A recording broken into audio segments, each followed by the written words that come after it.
It is Washington versus Houston, and final game of this series. The Nationals have won 2 of 3 so far, and they are 3-2 against the Astros. Astros actually have won 2 of 3, to correct that, but the Washington Nationals completed that suspended game with a win. And the Nationals batting order is brought to you by Southwest Airlines. It's NYJER Morgan in left field, Nick Johnson at first base, Ryan Zimmerman at third base, just returning to the club. Adam Dunn in left field, Josh Willingham right field, Alberto Gonzalez shortstop, Anderson Hernandez second base, Will Nieves catcher, Jordan Zimmerman pitcher. Brian Moeller works this final game before the All-Star break. We'll take a look at Brian. He's Astros 8-3 in his last 11 trips to the mound. That would be his last 11 starts as opposed to the last 11 starts. Home has not been kind to him. 0-4 with an ERA above 7 here on the road. Much better, 5-1 mark. Pitched pretty well last time out against the Buccos, but walked a couple guys in the 7th, and the bullpen imploded a little bit. Ended up losing that game. He'd been going along nicely. Defensively, the Astros, Reborn and Pence, same old in the outfield, and the defense in the infield with a similar look as well. Blum, Tejada, Matsui, and Berkman. Pudge behind the plate for Brian Moeller. Veteran crew out there. With this battery of Brian Moeller and Pudge Rodriguez. There are the numbers for that last start I talked about. 6 in the third, 3 hits allowed, 4 runs, 3 of which were earned, and a couple of walks. Brian gave up a 2-run homer to Jack Wilson. Had a 2-2 ball game going. A couple men left on base who later scored. That's bad luck, boy. When you work 6 in the third, you allow just 3 hits and 2 walks. And you end up allowing 4 runs. There's an element of bad luck in there. Well, hopefully the luck will turn for him, and the Astros are 4 games back of St. Louis. Cardinals playing a doubleheader at Chicago. Milwaukee's 2 behind. The Cubs are 3.5 back. Cincinnati is in 5th, and Pittsburgh 9 games behind. Cardinals and Cubs tied 3-3 in the bottom of the 3rd in Game 1, that day-night doubleheader. Kyle Loesch returning to the mound for the Redbirds, and it's Carlos Zambrano pitching for the Cubs. Now NYJER Morgan gets this one started. Morgan, coming from the Pittsburgh Pirates in that multiplayer trade, has gone 4 for 14 in this series with an RBI, 282 for the season, 2 homers, 29 runs batted in. He had 3 hits Friday night.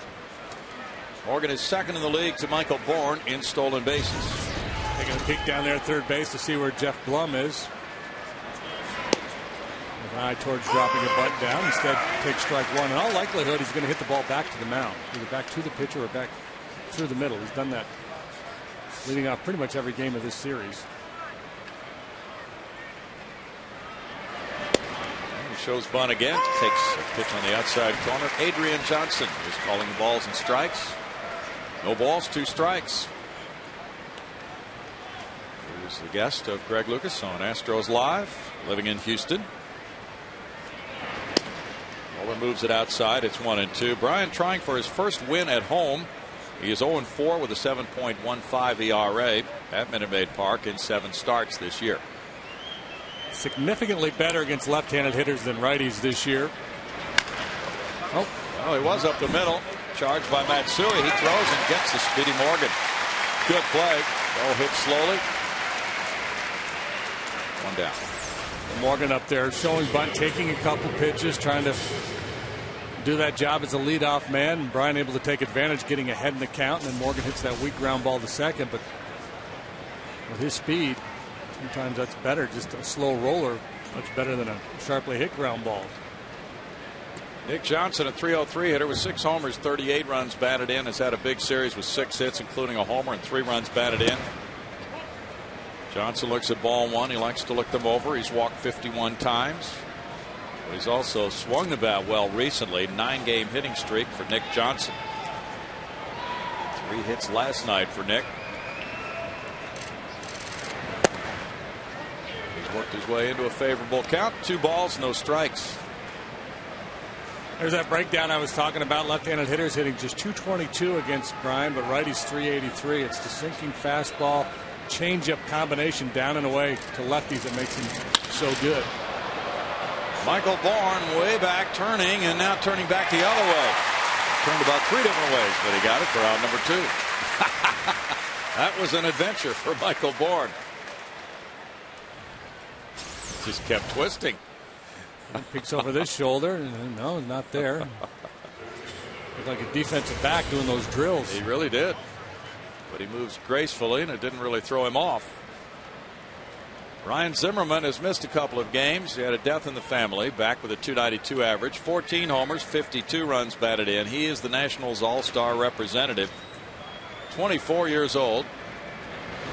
Had a 30-game hitting streak earlier this season. There's ball 1.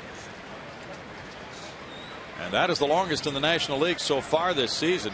And that was when the Astros were in Washington. He was extending that streak. He looks at that one, and it's 2 balls, no strikes. Zimmerman 8 for 15 against Houston pitching this season. He's a .365 lifetime hitter against the Astros. And 6 out of 9 against Brian Moeller. Moeller takes a little off, but he falls behind 3-0 to Zimmerman. Zimmerman with that 30-game streak, and Scott Rowland had a 25-game streak for Toronto. They become the first pair of Major League third basemen in history to have 25-game streaks or more in the same season. That's a strike. Not even Rod Carew and George Brett. Yeah, it's hard to believe. Or, of course, Rod Carew didn't play a lot of third base. We're talking third baseman here. About Pie Traynor. Pie Traynor? Yeah. Who would a contemporary of Pie Traynor been at third base? Fly ball to center field for Michael Bourne.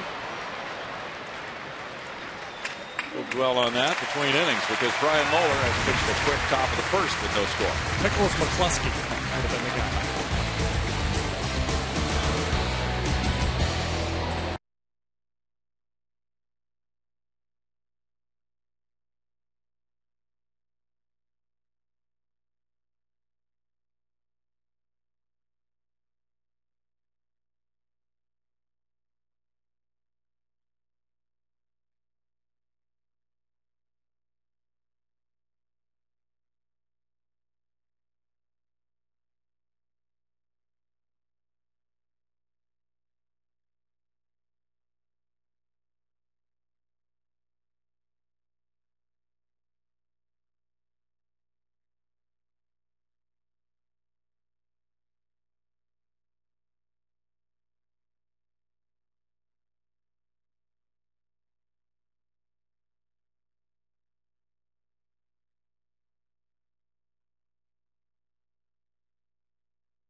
Games in a row. He's the leadoff man and center fielder.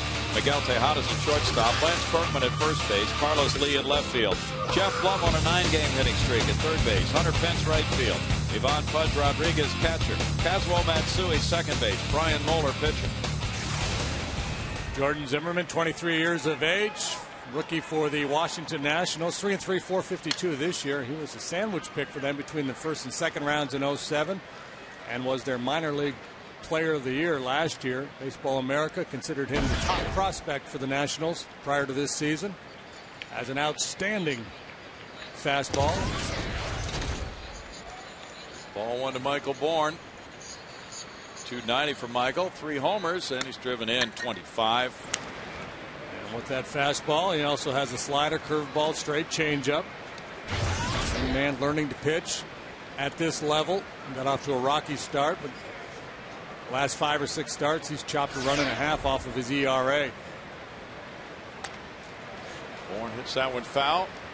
So Zimmerman, who threw a lot of breaking stuff last time out at Colorado, got a no decision. Did not have a good game there, giving up 7 hits, 2 earned runs in 4 innings, walking 4, but really has the good fastball that sets up his other stuff. And it's 2 balls, 2 strikes. Pitch count was an issue in that start in Colorado, and they're not going anywhere, so they're going to be very cautious with their young prospects. 3-2. Well, their bullpen got a break last night. Craig Stammen gave them a complete game. Bourne chops it. Shortstop Gonzalez over to his right. Low throw by Nick Johnson. It goes out of play, and Bourne will wind up at second base as Gonzalez rushed his throw. Bourne's speed will do that. Gonzalez making the move from second to short. Christian Guzman, the regular shortstop, gets the day off, and he lays back on that ball somewhat flat-footed as he comes up to make the throw. You cannot afford to play a ground ball off the bat of Michael Bourne like you do off any other hitter in the Astros lineup, or just about any other lineup in the league for that matter. Got to come and get it. Gonzalez draws his 7th error. That's the 82nd error for the Nationals, who lead the majors in errors. Miguel Tejada on a 7-game hitting streak has a runner at second, nobody out, as the Astros try for some early runs. It's up for ball 1. Tejada with a .330 batting average has 7 homers, 48 runs batted in. He leads the league in hits with 115. Headed for his 6th All-Star game. He's tied for the 3rd most hits in the Astros history in the first half of the season. So we're officially past the halfway point up to the All-Star break. Lance Berkman had 115 hits at the All-Star break in 01. Ichiro leads. Tejada is second in the majors now with 115. And he also leads in doubles in the National League with 30. Berkman on deck.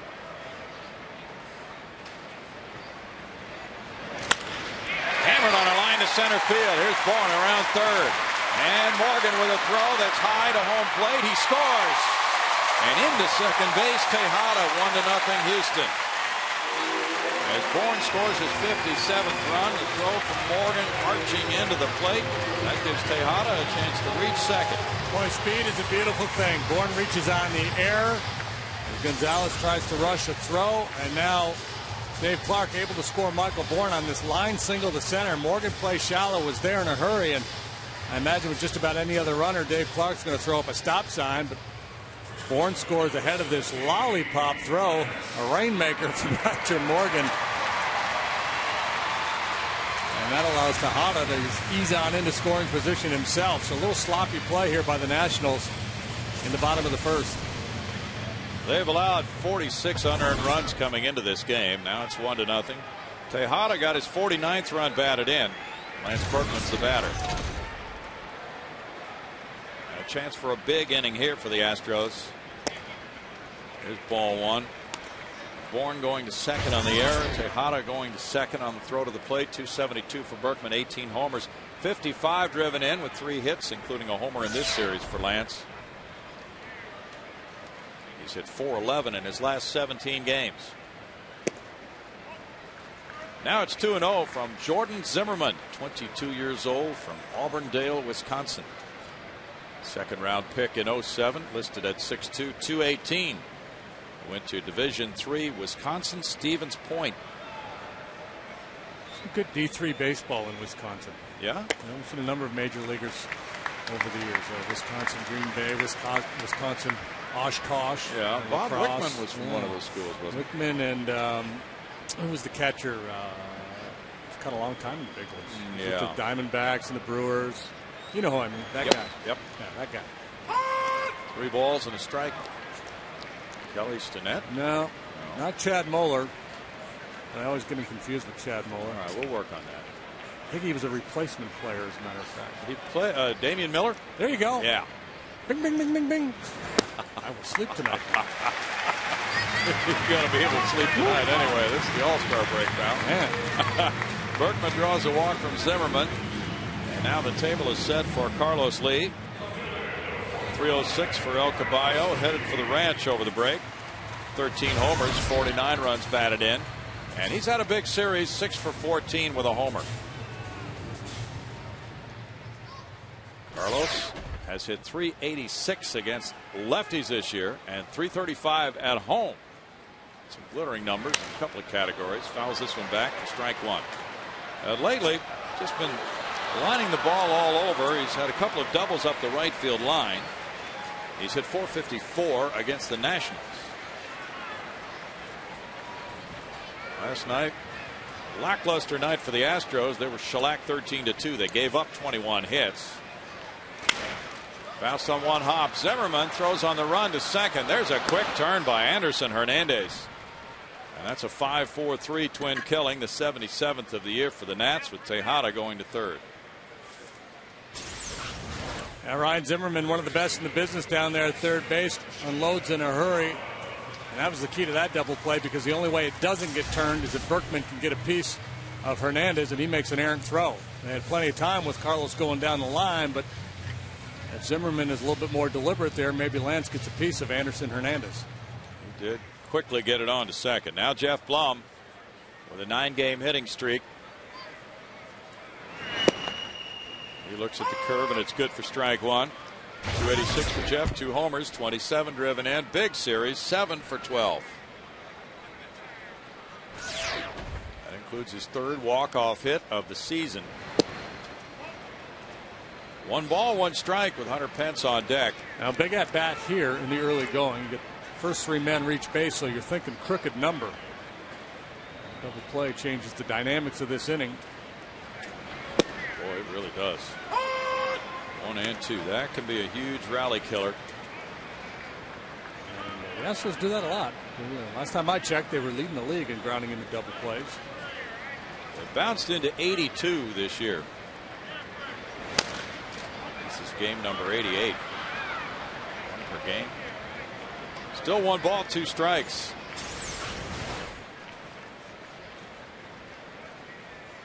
Toberger.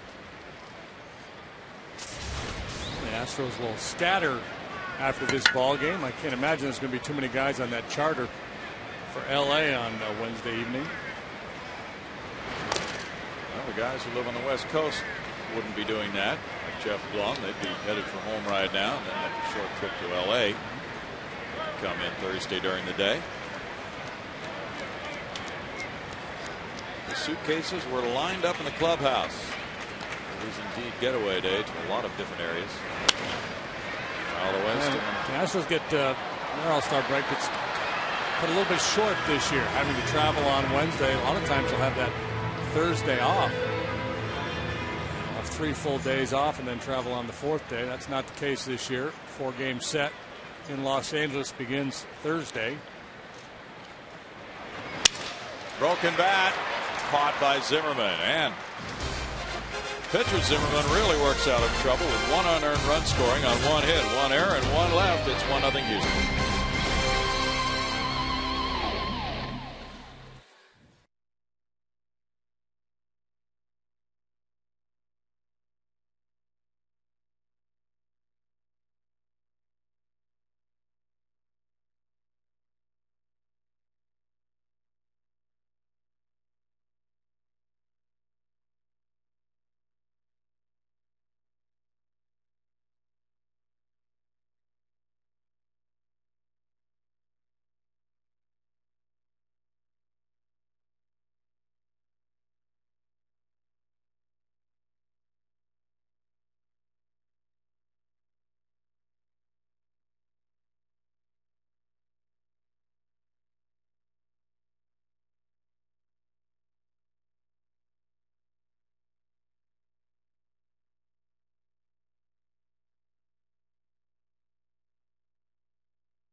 Speaking to the crowd after disco demolition night in Chicago, he canceled the second game of the doubleheader in '79, reluctantly so. And he said, please keep your rain checks. We'll tell you what to do with them once we figure it out ourselves. 30 years ago today, July 12, 1979, a local Chicago DJ, that guy right there, Steve Dahl, as the disco era was coming to an end anyway, but a lot of folks say this hastened the end of disco as fans stormed the field between games of the doubleheader when they blew up all these record albums, disco albums. People were encouraged to bring albums to the game in exchange for a ticket. 98 cents. That was the 97.9 with the radio stations. And an album and 98 cents got you into the game. White Sox anticipated maybe 5,000 extra people. 75,000 people showed up. Cars were backed up off the ramp of the Dan Ryan Expressway. Absolute mayhem ensued. 2-0 to Adam Dunn. He's had a big series with 6 hits and 12 at bats. And because those fans wrecked the field, the game had to be forfeited. Second game. And Lee McPhail, the American League president, the next day ruled that the game would not be played, that White Sox would have to forfeit it. One of the first guys over the wall rushing onto the field was the big guy from the movie The Green Mile. I can't think of his name now. Oh, yeah. Michael Clark Duncan. That's his name. Really? 2 balls, 2 strikes. Adam Dunn hasn't done much with Brian Moeller. Adam Dunn ripping the ball last night. Infield shifted around again as it has been. That's a close one. And it's 3-2 with Matsui playing out in right field. Dunn, one of the most extreme pull hitters on the infield in Major League Baseball. And he looks at strike 3. Moeller found a spot there after starting off inside, falling behind the count. He really hit the outside corner. I just think, and Adam Dunn, I think, is guessing changeup here. He's looking for something soft on 3-2. Didn't think Brian would challenge him, and he slipped a fastball right over the heart of the plate.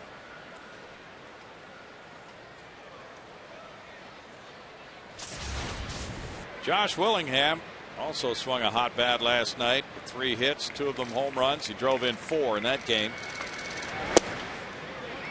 Lays off, and there's ball 1. Willingham on a 10-game hitting streak up to 303 with 12 homers, 26 runs batted in, 5 hits in this series for Josh.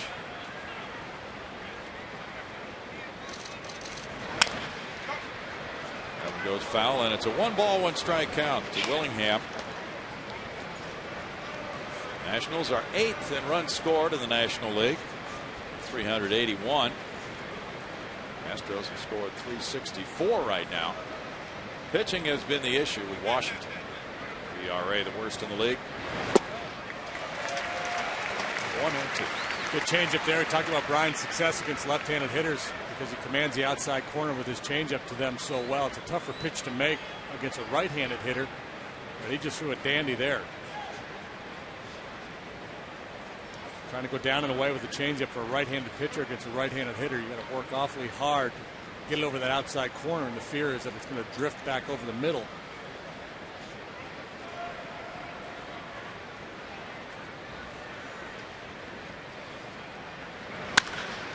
To right field, Hunter Pence banking on it. 2 down, that's 5 straight outs for Moeller. The Astros celebrate 10 years at Minute Maid Park this season. To honor some of the great moments, we present the 10-year bracket challenge. And our final semifinal matchup is Al Biggio, his 3,000th hit versus his final game. You can cast your vote today at Astros.com. I'm guessing this will be the last day to vote for a particular matchup as we wind down. Alberto Gonzalez had 4 hits last night to tie his major league high. There's strike 1. 327 now for Gonzalez. 1 homer, 14 runs batted in. He was batting 8th last night, going 4 for 5. There's the early look at the scorecard for the Nationals. Liner into left field. Now a hit will be placed on that scorecard. The first one by a Nat. Gonzalez continues to get tremendous results. Yeah, good-looking player. And some nice plays out at second base. A faux pas at short here in the bottom of the first on Bourne's ball. Is there any other sport where people go to the game and keep score? No. They certainly don't do it in soccer. 2 outs, and it's Anderson Hernandez. Hernandez, the second baseman, starts the day at 260. Got that waggle going. And he looks at the sinker for ball 1. Hernandez, a switch hitter. Had a pinch triple last night, but only has 4 hits in his last 20 at bats. Former New York Met, good glove man. This one goes on one bounce to Matsui, who tosses it to Berkman. No runs, a hit, and a man left. 1-0 Astros.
RBI single by Miguel Tejada in the first. Now in the second, Pence, Rodriguez, and Matsui come up against Jordan Zimmerman, who regrouped after an error and an RBI single, then a walk to get a double play ball and a line drive. Our Texas Ford dealers, the league leaders, will be coming your way, and some notes from the first half of the season included as Hunter Pence bats. Albert Pujols, can he win the Triple Crown? He's first in homers and runs batted in, second in average. Adam Dunn with 23 homers. The Nationals with 26 wins. Who wins that race? Rays with 111 homers, 123 steals. Hunter Pence with a swing and a foul tip makes it a 1-ball, 1-strike count as Pudge Rodriguez waits next. Hunter's fallen below 300, 298 currently. That's 11 homers, 37 driven in. Zimmerman moves him back off the plate, and the count goes to 2-1. Hunter on this homestand has hit .250 with 3 runs batted in as the Astros have gone 4-2. Just a little impatient lately. Too willing to swing at a pitcher's pitch as opposed to his. Just maybe not seeing the ball as well as he was earlier. 210 in the month of July for Hunter. Whoa! Break there because it looked like he worked a walk, laid off the borderline pitch. Adrian Johnson thought it was good enough. So far, Adrian's zone has been expansive up and tight down. Defensive swing there as the ball came in on him, and Zimmerman has been attacking him with that fastball in here. It appeared to be Jordan Zimmerman who would be plying his trade in the minor leagues to start this season, but he made the club. And he comes back for a strikeout. That big 3-1 call made a huge difference there. And then the first 3-2 pitch was off the plate, and Hunter fouled it off. And then just another good fastball. Zimmerman beats him at 95 miles an hour. Pudge Rodriguez brings a 3-game hitting streak to the plate. A .249 average for Pudge. He has 7 homers. He's driven in 30 runs. Pudge 5 for 13 on this homestand. Kazuo Matsui's on deck. Zimmerman pitched at Double-A Harrisburg for 20 starts. And that was his only Double-A experience. So coming to spring training, it did not appear he would make this starting rotation, but he had a marvelous spring. Finished the spring with a 20-2 strikeout to walk ratio in 14 1/3 innings. He made the club as a 5th starter. Electric fastball there. He's got some good movement in on these right-handed hitters. Yeah, sometimes it's a good idea to challenge a young player. Go ahead and put him in the big leagues and see what he can do. Made his major league debut and had to wait out a 2-hour rain delay before he pitched April 20th, and he beat Atlanta 3-2. Flick foul. Gave up 1 run in 5 1/3 innings against the Mets. He won that 2nd game as well. 2-0 right out of the gate in the major leagues. Right now he's 3-3. He gets a strikeout. That's 2 in a row here.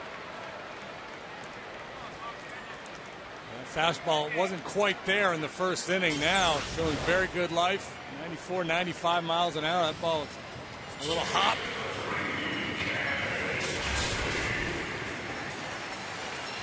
Kazuo Matsui is next. He's gone 4 for 7 in this series. Had a good homestand with a .437 batting average. That was low, and it's strike 1 at the knees for Matsui. Brings a 5-game hitting streak into this game today. A lot of fastballs here from Zimmerman in the 2nd inning. It's 0-2. He's competing with Colin Ballister for the number 5 spot in the rotation. Foul back, and it's a youthful look to this Nationals rotation. A lot of potential here from these starters.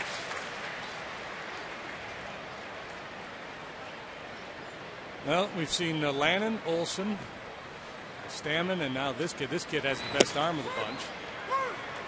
He strikes out the side in the 2nd. It's 1-0 Houston.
the Astros battle the division rival St. Louis Cardinals in a 7:05 p.m. matchup. The first 10,000 fans will receive a special NASA night cap courtesy of the United Space Alliance. For tickets, call 1-877-9-ASTROS or visit astros.com today. A couple good-looking hats there, guys. Good-looking caps. Like that one, yeah. It's 1-0 as the Astros, with Brian Moeller on the mound, approach the third inning. And it's Will Nieves leading it off. Coming up later in our Dodge Grab Live feature, we'll hear from Brian Moeller on his favorite TV shows. 1-0 lead, and Nieves at 2:34 gets it started.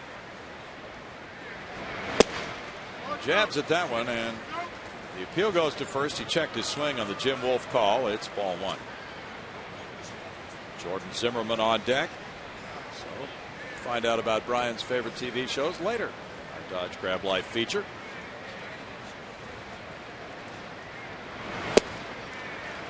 Nieves out in front there, and that takes the count to 1-1 on a 234 hitter with 13 driven in. Will, 31 years old, from San Juan, Puerto Rico. He was a 47th round draft choice in '95 by San Diego. He's bucked the odds to make it. Shoots this line drive to right center field. Extra bases for Nieves off the right field wall. He heads for second as Hunter Pence comes up with it. Stop sign there from Pat Listash, the third base coach. Double for Nieves, his 5th of the season. Nieves, no triples, no home runs, so those doubles representing all his power so far, and they were shortened up for him in the outfield, as you would anticipate. He's able to split that gap in right center, lead off double, see if the Nationals can make anything of it. Zimmerman up there and try to bunt him over. Zimmerman takes a long look down at Listash, the Houston resident in the offseason, former Astro. 4 sacrifice bunts for Jordan, who has 3 hits and 24 at-bats. He was a DH in college when he wasn't pitching. So be careful. He might swing it. He takes it, and it's ball one. Berkman charging. Blum going back to the bag at third. That can be very disconcerting for a right-handed hitter. You see that first baseman bearing down on you. Ideally, you'd like to bunt this ball towards third base, make the third baseman abandon his post over there. Bunted, and it trickles foul. See, and that's what Berkman's presence does. It makes him perhaps be a little bit too fine trying to direct the ball towards third base.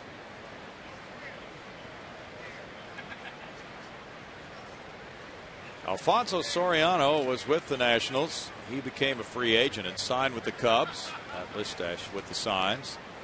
And there was a draft pick granted when Soriano moved on. That draft pick turned out to be used on the pitcher who's batting right now. Very good exchange for the Nationals. Might turn him loose here. Lance sniffed it out. He wasn't coming. 1 ball, 2 strikes. Even though Soriano could be helping quite a bit with the offense, had he stayed, he would be using up a lot of the Nationals' payroll, and they got a good young pitcher here in Zimmerman, that draft choice. Berkman charging this time, and it's a ball. 2-2 for Brian Moeller. Mike Hampton came out of the game after 3 2/3 last night. Paulino, Fulcino, and Burdak working in relief. Final day here before the All-Star break. Most managers shoot the works with their bullpen. In this game, on this day, Johnny Allstaff. Yeah, everybody's available and ready to go. Bunted foul, and that's a strikeout. That's number 2. It's a strikeout with an assist to Lance Berkman. Hard work he did. Getting up in Zimmerman's grill, got in his head. Couldn't get the bunt down. Could not advance Nieves. We'll have to check out that guy's scorecard. He's keeping score in the stands to see if he gave Lance Berkman an assist on that strikeout. Yeah. But you're right, he deserves one. Now NYJER Morgan. Let's peer in over the shoulder. Nope, no assist to Berkman. It's okay. He'll remember. He'll credit him mentally. Morgan grounded out to second earlier. It goes foul, strike one. Take a peek down there about the fourth inning. The guy will be drawing little curly cues and little smokestacks of smoke coming out, and birds in the sky. Nothing wrong with that. No, that's a serious score sheet there. Good penmanship. See what he's going and everything. With. KO. He went with KO. What's KO? Strikeout looking. Is that what he does for strikeout looking, as opposed to the backwards K? Slap to third, juggled by Blum. He pounces on it, throws to first, and gets Morgan. He kept it close. He didn't have a whole lot of time, but he was in, and the ball wasn't hit all that sharply. So the main thing for a third baseman is to do what he did. You don't have to pick it cleanly. Sharply hit, and the key is just don't panic. Yep. Or panic a little bit maybe with Morgan running. Mini panic. Moderate panicking allowed there with Speedy Morgan going down the line. Nick Johnson hit a fly ball to center on a 2-0 pitch first time up.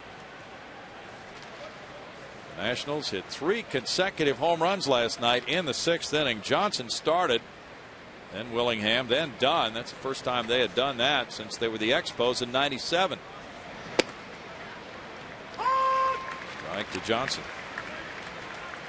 And that's only the second time that's been done in the majors this season. The Yankees did it.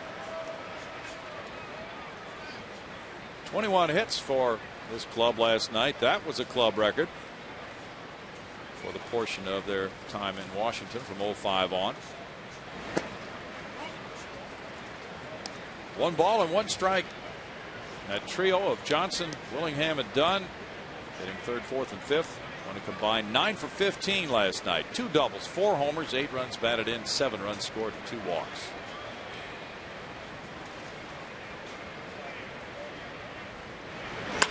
Up the middle. Moeller grabbed for it with his bare hand. Tejada's behind him, making the play. No runs a hit. Leadoff double by Nieves. Wasted for the Nationals. It's 1-0 Astros in the 3rd.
Beautifully redone Union Station, where the Astros offices are. A lot of fans have tickets that come through that part of the area to get into the ballpark. They can choose other entrances as well, but many come that way.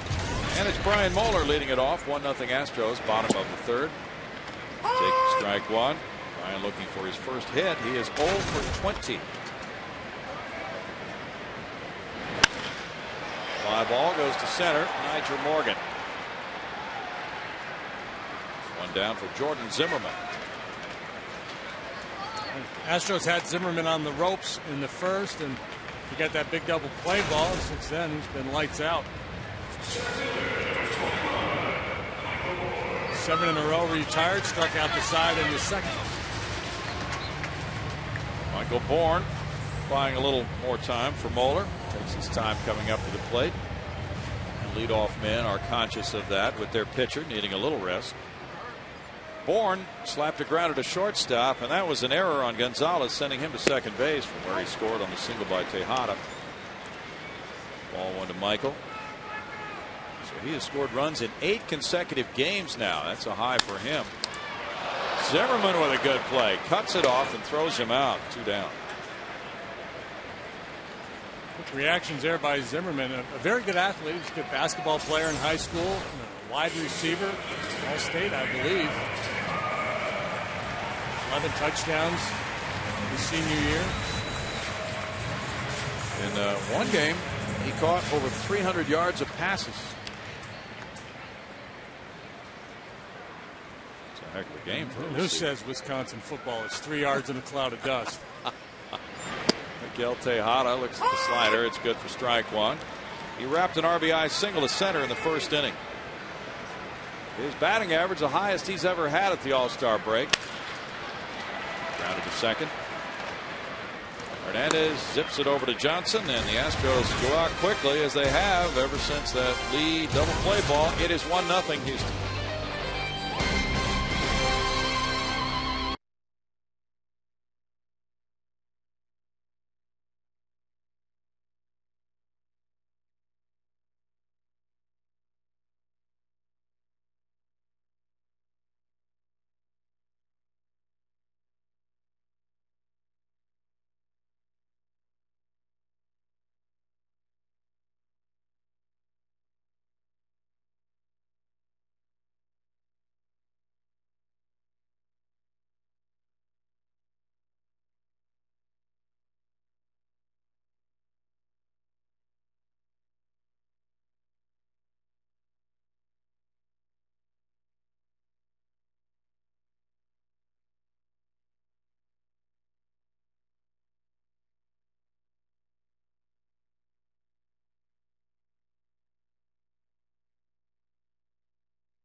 And we're getting set for the 4th inning. But first of all, the Aflac trivia question comes waddling our way from the Duck. What 3 former AL Triple Crown winners went on to manage? Frank Robinson.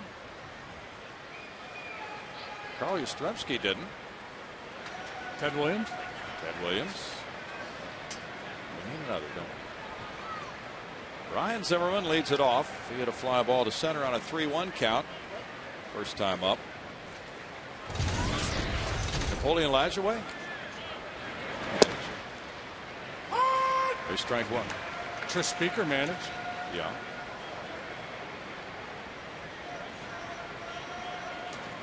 Joe DiMaggio did not.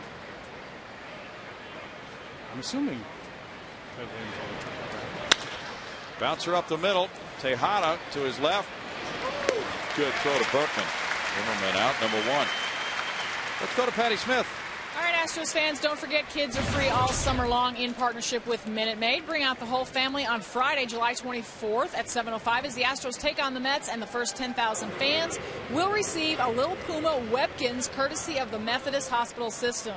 And stick around after the game for Friday night fireworks courtesy of Marathon Oil Corporation, weather permitting. For information, visit Astros.com or stop by Minute Maid Park box office. And guys, my daughter has had that date circled on her calendar since the beginning of the season. It is a long-anticipated Webkins promotion. Oh, good.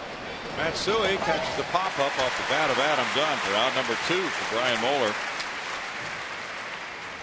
Moeller's work done well both times today.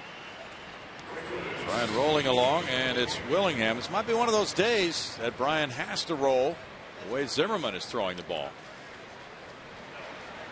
Willingham hit the fly ball to right in the second inning. He's hit in 16 of his last 17 games. Austin Kearns finding himself the odd man out right now, not getting much playing time. He might come off the bench if they have a lead in the late innings. There's strike one to Willingham. I thought Kearns might get a start today. He's got very good numbers in his career against Brian Moeller, but Adam Dunn, the big power threat, and Willingham swinging it so well. So Manny Acton wants to stay with a hot Willingham. 0-2. Nice movement there for Brian.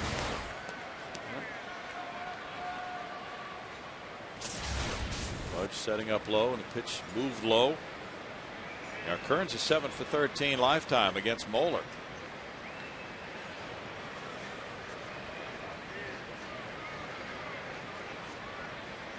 Mets lead the Reds 7-2 at New York. They're in the top of the fifth inning. Aaron Harang has given up 8 hits and 5 earned runs in 3 1/3. He's out of the game. Mike Pelfrey still in there for New York. Jay Bruce out with an injury last night, broken wrist. And today they're playing Chris Dickerson in right field with Lance Nixon left and Willie Taveras in center. The Reds now 42 and 44 and will be missing Bruce for the next few weeks.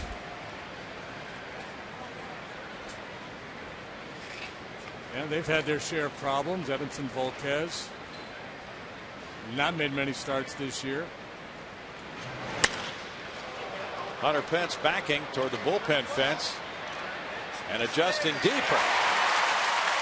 A ballpark holding that one by a few feet. And in the fourth inning, it's 1-2-3 for Brian Moeller, 1-0 lead for the Astros.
Oh, Ty Cobb. Yeah. Ty Cobb. There you go. And Ted Williams. We missed Ty. I'm just looking him up. What did he win the home run title with? 9 one year? Probably. Lance Berkman leads it off, fourth inning. Each pitcher throwing 6 pitches in his last half inning. Walked earlier. There's strike one from Zimmerman at 92 right over the inside corner. Frank Robinson from the Golden Triangle area.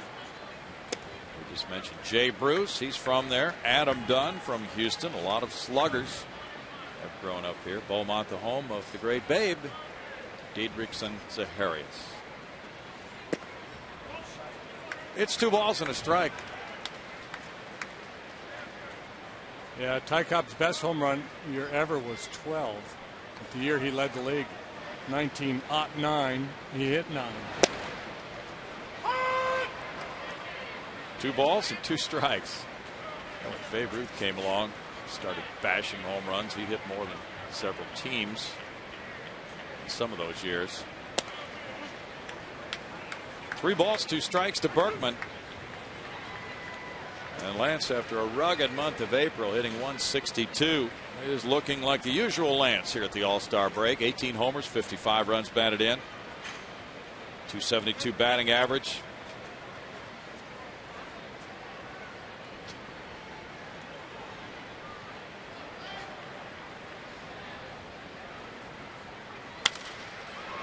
Slices that one out of play. Zimmerman is leading all National League rookies in strikeouts at 78 coming into this one. He struck out the side in the 2nd inning. And he's 12th among all pitchers in the National League in average strikeouts per 9 innings, 8.8.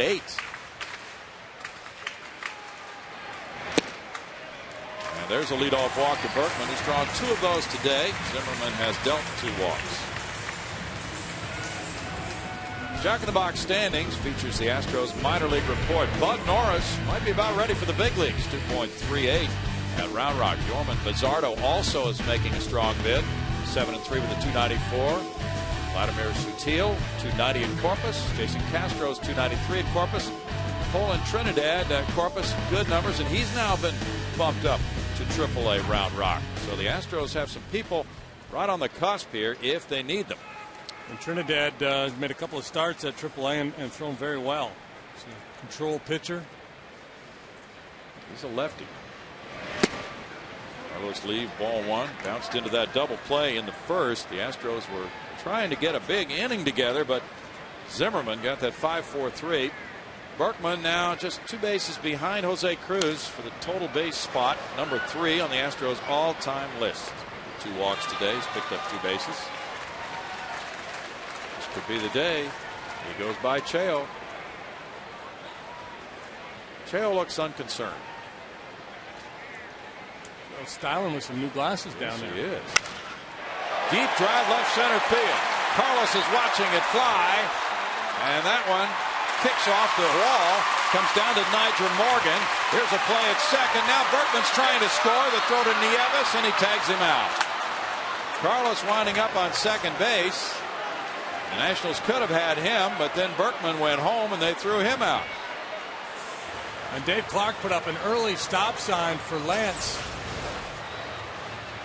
Now they're calling for a home run out there. The fans out there above the bullpen are signaling home run, so Coop will probably come out and ask for a review on this one. Carlos initiated that. I think the fans initiated it. Yeah. There's the fans out there circling. There's the Carlos's people out there. Caballitos are out there. Oh, yeah. They're all convinced that should have been a home run. So Cecil Cooper will ask for that play to be reviewed on video.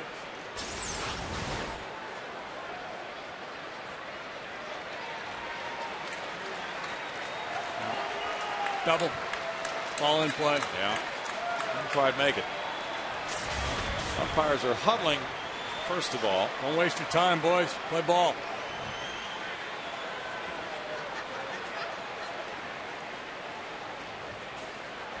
That was weird base running. Well, yeah, I don't know what was going on there.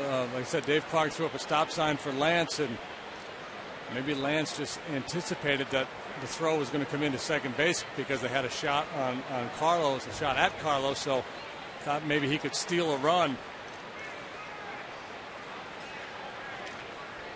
And Carlos could have been thrown out at second base, too. The Nationals didn't have anybody there covering when he was heading for second. And we'll see what the crew does. Brian O'Nora is the crew chief. He is on the far right there. He's leading the umpires off the field. They'll go up the tunnel, look at the video, which is replayed by the league office in New York and sent to them. And they will see that the ball did not quite clear that yellow line. Yeah, and don't know why they just don't look up at us. We saved them all that time. And the fans didn't touch that ball, right? No, they can't. They can't reach that from where they are. Unless they have a net. Well, we wouldn't advocate that. That could really complicate the issue even more. Or you could install a basket like they have at Wrigley and just eliminate the debate altogether. Yeah. Well, there was some talk about that years ago with regard to the Landry's Crawford boxes. Putting a basket atop that area. There haven't been that many calls involving fans reaching over. But Manny Acta, who managed for years in the Astros farm system, watching, got a call recently from Frank Robinson, former skipper of the Nationals, and just reassuring him. Just a managerial chat. It's a rough year for his club with a 26-60 record. A good night last night. Blowout win. Yeah, Manny Acta, I don't know, 3 weeks ago or so, it appeared to be imminent that he was going to be fired any day. Whoever the source was inside the Nationals organization got it wrong. He says no. Brian O'Nora with the safe sign. And he relays that to Dave Clark that the ball did not hit above the yellow line. So Adrian Johnson, the home plate umpire, returns to the plate. There's the crew chief O'Nora. Jim Wolf. And the play on Berkman went from 8 to 6 to 2. As Gonzalez threw on to Nieves for the tag for out number 1. Now it's Lee at second. That's his 16th double of the year. And Jeff Blum's the batter. He lined at third in the first. Ill-advised play there by Lance. Astros would have second and third, nobody out. And had an opportunity for a big inning in the first. Could not deliver. Against a guy who throws as well as Zimmerman, chances might be limited to break through against him. But for the Astros, with Moeller throwing well, that gives them an extra opportunity here with a 2-ball, no-strike count on Blum. Zimmerman at 57 pitches.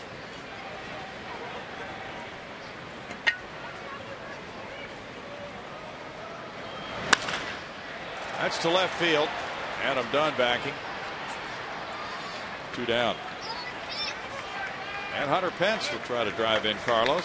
He struck out in the second. Great time for Hunter, heading for St. Louis along with Miguel Tejada. Big all-star festivities. So is Hunter going to participate in the home run hitting contest? Haven't heard anything about that. We don't know yet who's participating. I saw a couple names. Did you? Yeah. Okay, we'll have to check that out. Hunter could put on a show.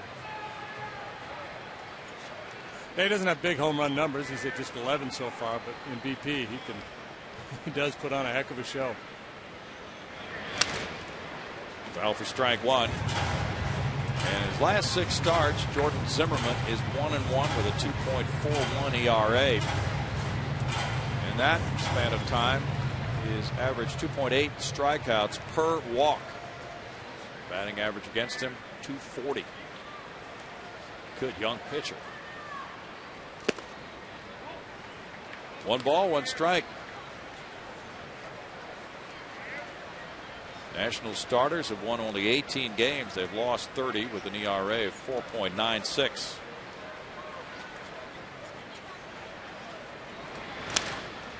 Foul back.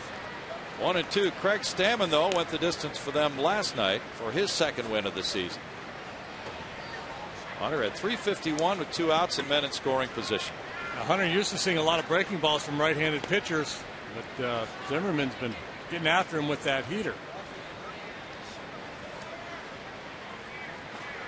Nothing too subtle about Zimmerman with his stuff. No need to be.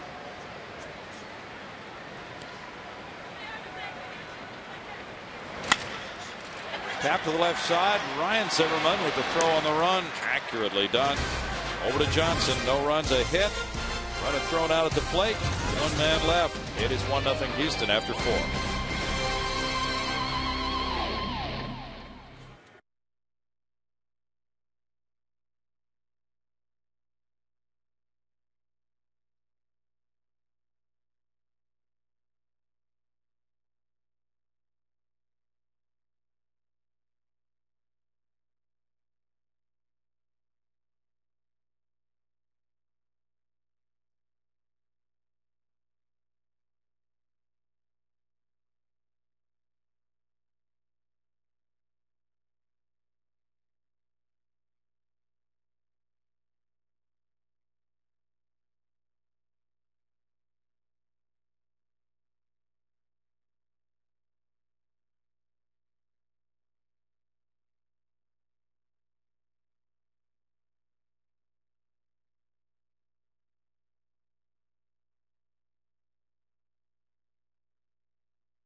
here is the most nostalgic Astros fan of all time. So thus you are winning the award for Progressive Fan of the Game. We give you that, but we got to talk about a little nostalgia. And I'm going to leave that up to you. Your most nostalgic moment here with the Houston Astros. Well, you know, I've been to tons of Astros games, so it's really hard to pick out one. But I would have to say the one that sticks out in my mind would be Biggio's 3,000th hit. You know, it was more of irony than anything else. I was working in downtown, and I believe it was a Thursday night game, and they were playing the following night here, and I was like, you know what, I'm going to save my money and go to the Friday night game, forget about Thursday night. My girlfriend here, Michelle, and I just started dating, and she called me up at the office and says, I've got tickets, let's go to the game. I was like, no, I got to work late, forget about it, I'm not going. And finally, after a couple of phone calls, I was like, okay, I'll meet you down at the ballpark. And I walked in, and Biggio got the first hit, and sat in standing room, or stood in standing room only, and sure enough, a couple innings later, he got the third hit to get the 3,000, and it was just one of those nights where, you know, I basically blew it off and didn't really care to come to a game, and I saw something historic. So that was a really neat night. Definitely a great memory, but actually I changed my mind. Michelle got you to the game. Michelle is the Progressive Fan of the Game. You are out. Sounds about right. I'm glad you got to be there. Thanks, guys. Thanks, Patty. Guys. Good choice, Patty. Well played. Well played, Patty. Nice work by Michelle. And the phone is ringing. Meanwhile, Gonzalez, the batter, has a 2-2 count against Moeller. Leading off the fifth inning. Moeller's retired 6 in a row. And it's 3 balls, 2 strikes. Gonzalez looking back and having a word with home plate umpire Adrian Johnson about something. Alberto, 26 years old, from Venezuela. The Yankees and Washington last year. He rips a line drive, and he's been doing that this weekend. Good-looking young player. 6 hits in a row. Let's see. 4 for 4 last night, right? No, he in and out the last time. Did. Made it out. What a loser! Stink, Alberto. He's didn't miss that barrel at bat very often. Boy. No. He's been centering it up. What you're saying? See it, center, smoke it. See it, center, and smoke it. Anderson Hernandez will try for that. He grounded out in the second inning. That's hit number 3 for the Nats. That was Larry Anderson saying, actually. Was it? Yeah. And he always preface it by saying the 3 C's. See it, center it, and smoke it. Of course, Larry failed to do that as a hitter throughout his career. Oh, gosh. What was he, about an 0-30 lifetime guy? He didn't have that many ABs, but he couldn't hit a lick. He couldn't field all that well either. But he sure could pitch. Yeah. He had one of the best sliders, and it didn't matter if you knew it was coming or not. Hard to hit. Ball 1 to Hernandez. Moeller 2-4 lifetime against this club with a 5.68 ERA. Nobody could wear a face full of sunflower seeds like Larry Anderson. The Conehead days. Those were a lot of fun. Well, another member of the Coneheads has been visiting the Dominican Republic the last few days. Charlie Kerfeld scouting for the Phillies. With Pedro Martinez throwing there. Broken bat up the middle. Matsui grabs it, steps on the bag, throws one hop, and Berkman saves it. Gets the out call at first for a double play. Boy, pretty play. That's a big league play there, folks. Matsui just sparkling, and then with the assist on the other end from the big Puma. Lance with the base running mistake last inning, but helping Brian Moeller here. Matsui very slick, and then a great pick. And Lance able to hang on.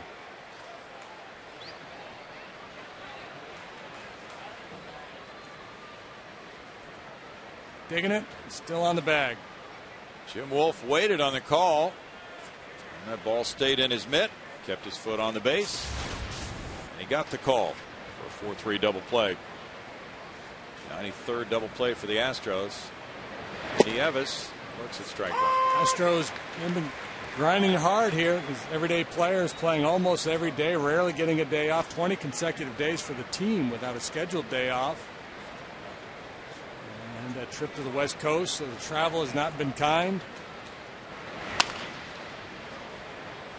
No balls, 2 strikes. Well, if they get this win today, they can be pleased with the way they did grind it. They would be 44-44 going into the break after being 10 games under 500 at one point.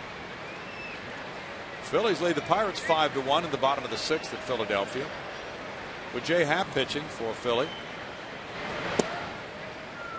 Philly broke the Pirates' hearts last night. 5 runs in the bottom of the 9th to beat them. And Matt Capps gave up a couple of home runs. I think he gave up 5 or 6. Yes, 5.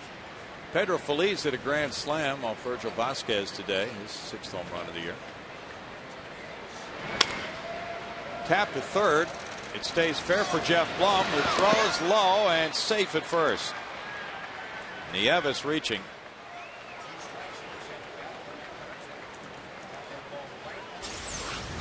Nieves getting an opportunity to play here today, cashing in 2 for 2, double last time, now an infield hit. Just beating that play at first base. Hit number 4 for the Nationals, and that gets the pitcher to the plate.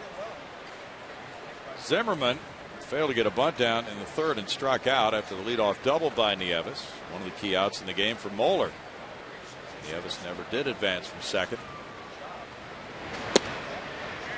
Game-winning hit for the Phillies last night, provided by Paul Bacco. Yeah. Former Astro, who's been hanging around the big leagues for a good long while now. In the minor leagues with the Phillies until a recent recall. I don't believe he signed a contract with anybody until about May this year. He's sitting out there as a free agent all winter long. No balls, 2 strikes. Dodgers 2, Milwaukee nothing at the end of 3 in Milwaukee. Fouled, and it's still 0-2 to Zimmerman. Dodgers next up on the schedule for the Astros. The Dodgers have a winning percentage of .632. That's the best in the big leagues right now. 55 wins, 32 losses. The Astros go to Chavez Ravine, where the Dodgers are 28-13. And coming out of the break, they'll have that starting pitching lined up. Well, 4-game set, you're going to see the top 4 no matter what. Yeah, that's not as good as you want to draw it up if you're the Astros, because that 5th starter spot has been rather troublesome for the Dodgers. Jeff Weaver starting yesterday. Before that, they had Eric Milton in that spot in the rotation. 1-2. Clayton Kershaw has a good game going for the Dodgers today. Giovanni Gallardo has given up 2 runs in the 1st.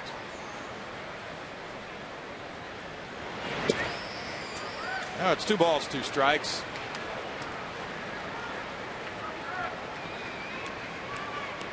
Not that Moeller hasn't pitched well at home. Against San Diego here May 9th, he gave up 1 run in 7 innings. Left with a 3-1 lead, got a no decision. And some other good games here too, just no wins. That's a slicer into right field. Zimmerman with a single, and the pitcher gets hit number 3 of the inning for the Nationals. That's his 4th hit of the year. Told you they shouldn't have had him bunting last time. Yeah. Fox Sports Houston has a Twitter page. Expand your sporting network at twitter.com/FSHouston. Greg Lucas tweeting away right now. Oh, yeah. He's currently deep into the Chris Coast autobiography. Yeah, he said he's enjoying that book. Nyjer Morgan has bounced out twice. Nyjer just turned 29. 33rd round pick in 2002 by the Pirates. San Francisco, and went to Walla Walla Junior College.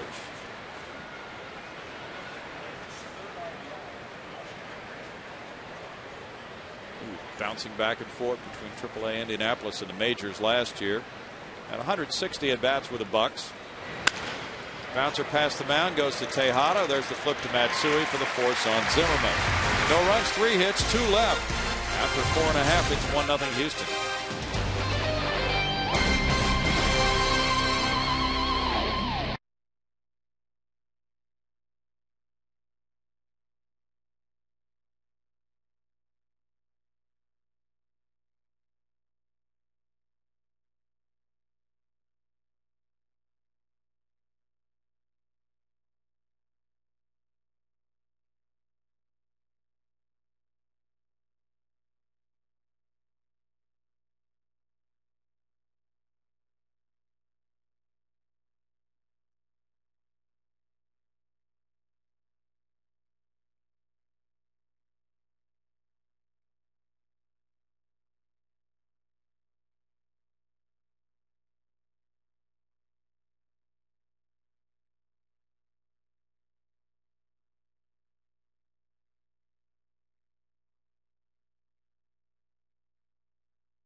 Dodge, by Geico Insurance, and by Southwest Airlines. Very, very hot July day outside. Everybody getting ready for a little break. The Astros will resume action in Los Angeles Thursday night. They'll have Wandy Rodriguez on the mound. That'll be a 9:10 start Houston time. 8:30 for Astros Live on Fox Sports Houston. Wandy coming out with an 8-6 record, a 2.96 ERA to begin after the All-Star break. Kind of hoping he might get named to replace Jonathan Broxton, who is hurt and cannot pitch in the All-Star game, but they've tabbed Trevor Hawkinson. Yes. Strike to Pudge. You saw the starters comparison. Pudge strikeout in the second inning, the second in a row, as Zimmerman struck out all three Astros he faced in that frame. No balls, 2 strikes, and he's cramming the fastball into that strike zone. That one coming up at 94 miles per hour. Pudge just said a little prayer for more bat speed. Funny you should mention that. He was having a discussion with Adam Dunn last night around the batting cage about what weight bat Adam uses, and Pudge said, I'm going to add an ounce after the All-Star break. I'm going to swing a little bit heavier bat, and Adam said, yeah, I'm going to do that same thing. How come? I don't know. They just feel that they have better control of it. They don't try to overswing it. You'd think maybe as guys get tired, they would shave an ounce off, wouldn't you? That's what Ted Williams used to do. And Tony Gwynn.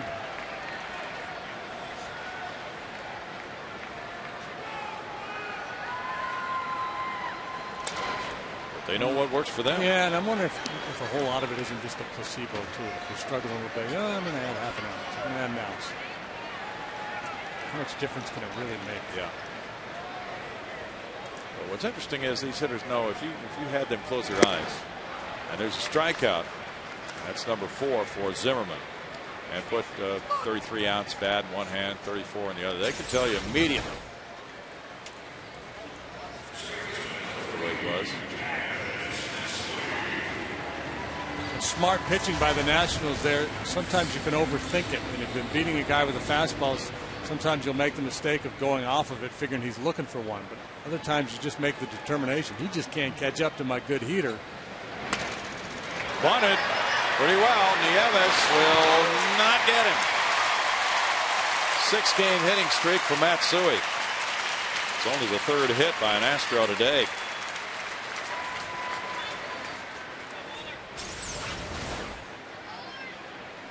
Davis got out there in pretty good shape, but a great bunt. Matsui running well from the left side. Beautiful push bunt.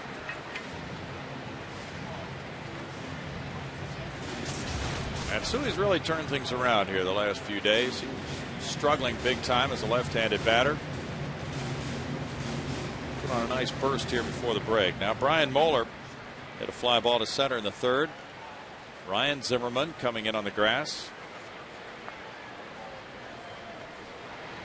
Jordan Zimmerman with ball 1. They are not related. Well, Jordan's got 2 N's at the end of his name. He's Zimmerman. Tigers 10, Indians nothing. Top of the 8th inning in Detroit. Like Glenn Campbell on the Andy Griffith Show. They lined up Glenn Campbell to come and play in Mayberry. But it turned out it was Glenn Campbell with 2 N's. They didn't get the country star. It's a big dust up. I think Barney got in a lot of trouble over that one. 1 ball, 1 strike as Dave Clark relays signs from the bench. Well, Brian, not a good hitter at all. And with 1 out, a lot of times if you got a pitcher who can hit a little bit, and go ahead and let him swing. But I think you stay with the bunt throughout here.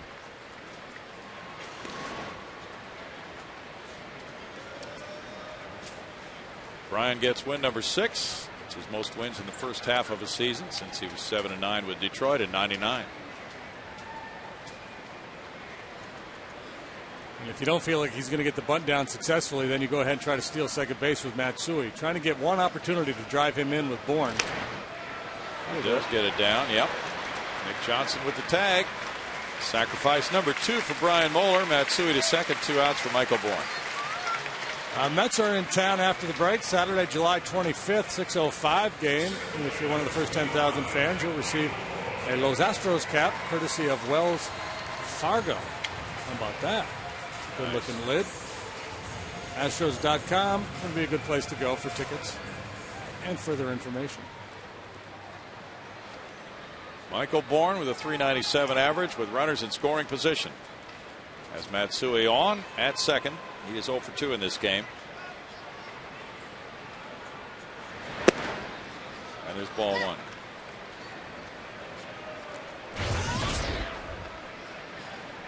Our friend Oscar Martinez is throwing out the first pitch that night for Wells Fargo, we're told. 1 ball, 1 strike. Well, better throw a strike, Oscar. We're not going to let you back up here in the booth. He'll be hitting the batting cages here over the break. And probably wind up with a sore shoulder by that game. No. He'll wing it up there in the strike zone. Probably throw a slider. 1 ball, 2 strikes. Not too many people throw sliders on those ceremonial pitches. Not intentionally. Oh. It's an electric fastball, and it's strikeout number 5. No runs a hit, a runner stranded after 5. Mr. Zimmerman is tough. Mr. Moeller better, 1-0.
Here's Brian Moeller on his favorite TV shows.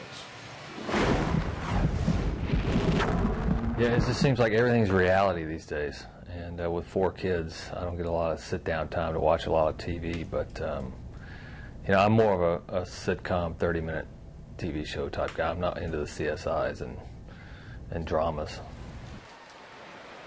Enough drama in this life right here for Brian Moeller.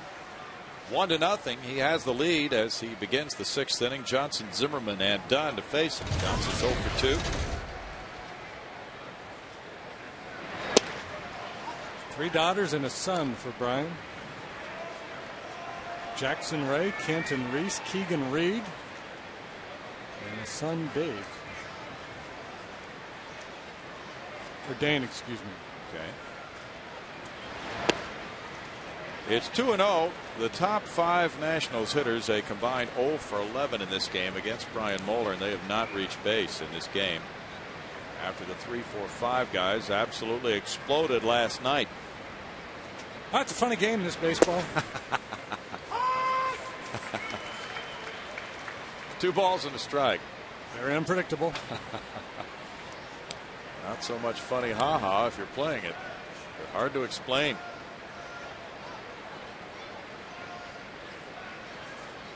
If you're a fan of esoteric stats and factoids, last night's game only the second 9-inning game in Major League history in which a road team with a winning percentage below 300 at least 70 games into a season collected that many runs and hits. What?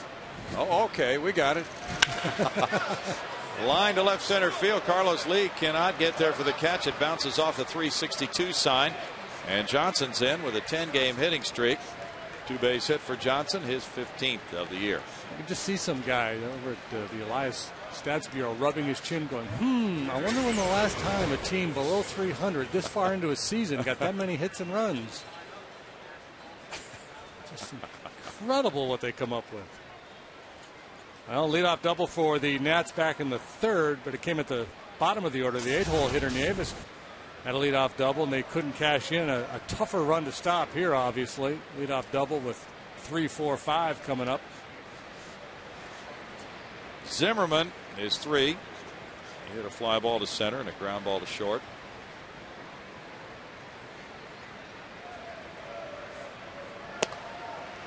Had that, as Brownie mentioned, that long hitting streak earlier from about mid-April to mid-May, and hit better than 340 in the month of May. Has tailed off quite a bit since then. Still posting good numbers.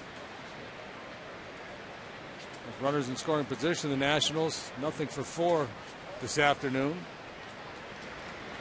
Get it in there. He did. No balls, 2 strikes. Zimmerman, pretty good run producer. 110 runs batted in 06, 91 in 07. Last year he was hurt.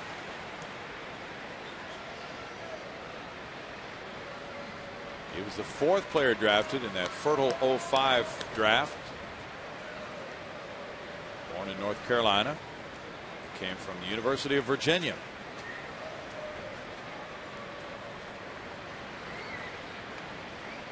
Just 24 now. He signed a 5-year deal. But he takes it, and it's 1-2. And really the cornerstone of this franchise. Zimmerman has almost a shortstop's range playing third base. Good fluid fielding. Throws on the run extremely well without much effort. Just a really solid player. It would seem he would be the perfect guy for a 5-year deal if a club selects somebody who's 24 for a 5-year deal. But last year he missed 48 games with a shoulder injury. Yeah, I think it makes sense. We get a young player that's that talented. If you can lock him up where you have cost certainty as a club. And what happens is if you don't, then you get into those arbitration years and they blow up and have monster years. You end up paying them big numbers in arbitration. Then they become a free agent, and you're dealing with. Now you got to compete with the likes of the Yankees and the Red Sox, and they're going to throw if he were ever to come on the free agent market and they had a need for a third baseman, the numbers would be huge. Yes, they would. So the Lerner family has locked him up. That's what the Twins are dealing with now with Joe Mauer. Yeah. Smash. Good play by Blum on the short hop. Spectacular work. That was a bullet for out number 1. And Blum made an outstanding play, but still apologetic at the end. You see him looking over at Lance, tapping himself on the chest. And my bad with that low throw. Thanks for picking me up. This ball scalded. And Mo gets a bit of a break there. That Blummer, good pick. Steady as a rock down there at third base.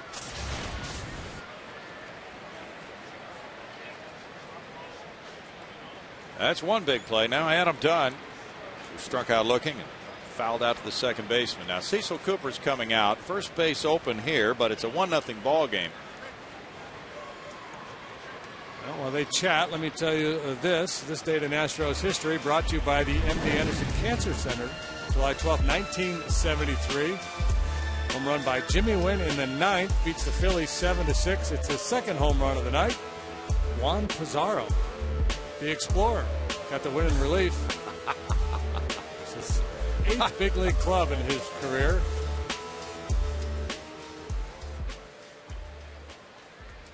Pizarro had some really good years with the White Sox.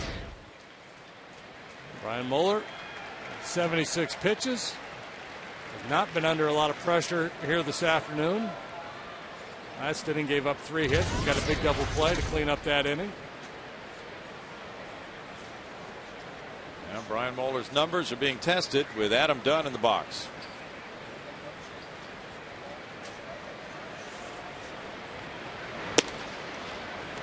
Ball 1 to Dunn. He's tied the record for home runs by a left-handed hitter by the Nationals with 23. I'm not sure what was said out there with Coop, but I know Brian Moeller would probably prefer to pitch to Dunn. Brian been much better against left-handed hitters than righties this year. Willingham on deck. 1-1 to Dunn.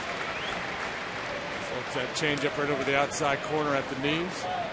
Dunn, strikeout victim his first time up, caught looking at a 3-2 fastball, and then popped up to second base last time. Brian was able to get in on his hands and that at bat. Brian, one would think, would feel confident working to Dunn, who was 3 for 21 against Brian.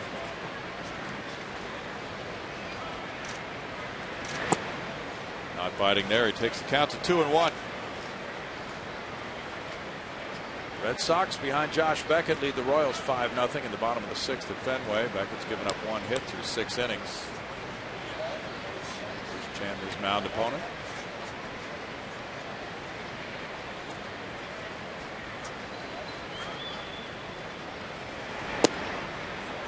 Now 3 balls and a strike to Dunn. Dunn with 23 homers dwarfs the numbers of the other hitters in the lineup around him. Nationals have 80 home runs. So he would be the subject of many discussions on scouting reports about how to pitch in a tight ball game to this lineup.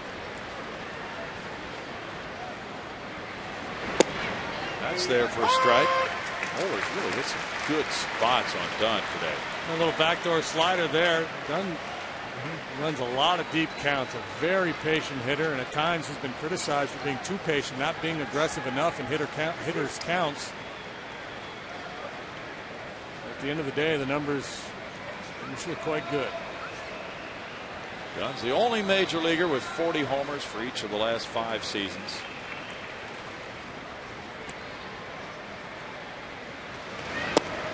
And he draws a walk.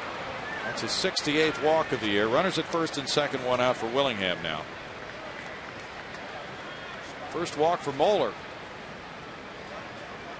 And Brian has walked 24 this season. 78 innings.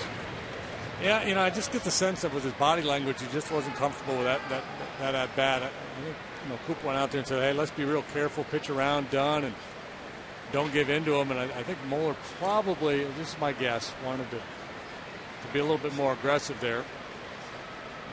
Now you've got the double play in order. But Willingham is a hot stick. He's flied to right twice in this game. Bounces that one foul for strike 1.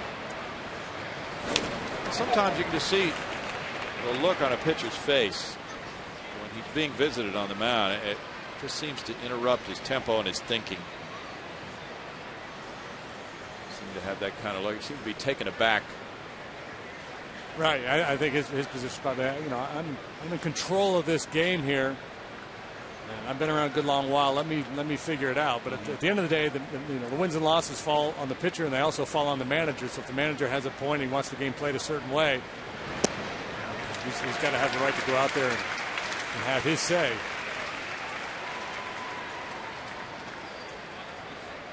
Again, there's that changeup that he normally uses against lefties, and today he's been able to incorporate it against the right-handed hitters as well. Maybe that's the solution with that .383 batting average against him by right-handed batters.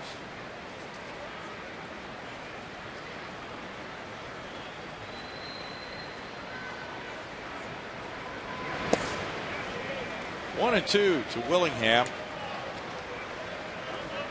Orioles 3, Blue Jays 2, top of the 7th in Baltimore. Brad Bergeson has pitched well today for the Orioles. Oscar Salazar, home run number 2 for them.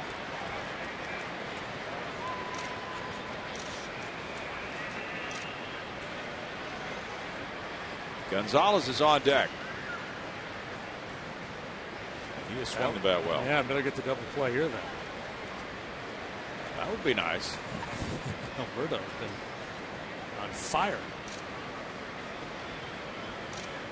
Whereas Willingham has just been smoldering. Pick your poison. Yeah.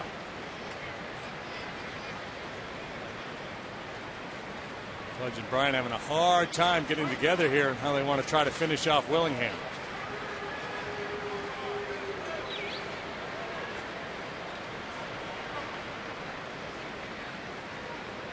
Moeller with 80 major league wins, 96 losses.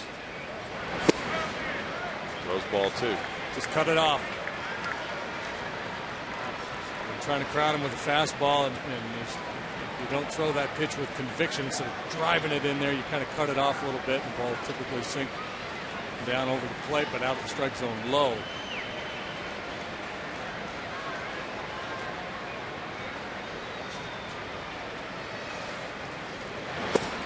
A lot of times that's what happens when a pitcher and a catcher can't get together. Even if that's the pitch you ultimately wanted to throw as a pitcher, if it takes you 2 or 3 times around the signs to get to that pitch, the doubt starts to creep in. Or maybe I shouldn't go in there. Maybe that's not the pitch I should be making here. Now 3-2 with 1 out and 2 men on. Johnson at second, Dunn at first. They're running. It's ball 4. The bases are loaded now with 1 out for Gonzalez.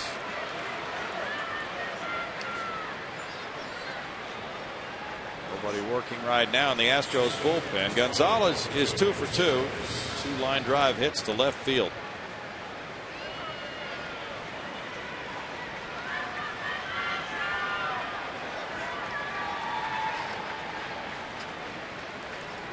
Tejada comes in. The game is really slowed down here in the 6th inning. Gonzalez 1 for 7 in his career with the bases loaded.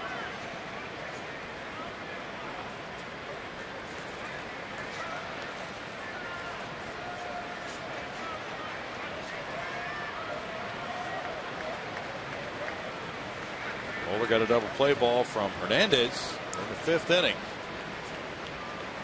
And is on deck right now. And it's ball 1.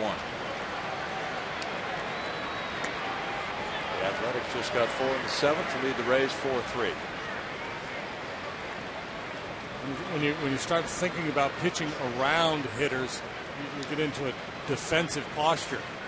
You start pitching away from contact, and if they're not willing to chase pitches, you end up walking people. You have to find a way. And Pudge, coming out of his crouch as he was catching that ball, and will try to find a way to get back into this count without throwing a cookie right down the middle. Bryan clearly unsettled with this situation. Pudge trying to rally the troops here. Come on, one good pitch and you could get out of this. Something to that effect. Yeah. 2 balls, no strikes.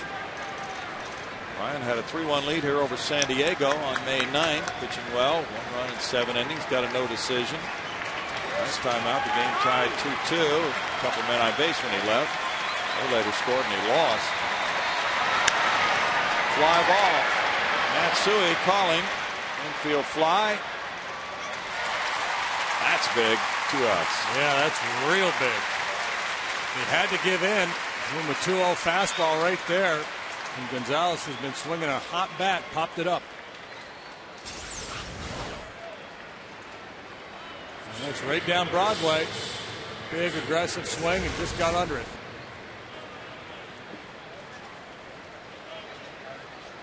Anderson Hernandez bats now. He's 0 for 2. Put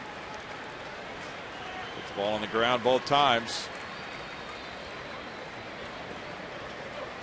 2 for 8 in his career with the bases loaded. He opened on the DL this season with a left hamstring injury.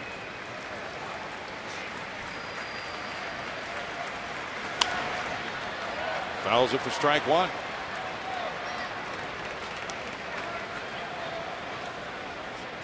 Nine to 3, the Mets lead Cincinnati in the bottom of the 7th at New York. Brian Schneider and Fernando Tatis have gone deep.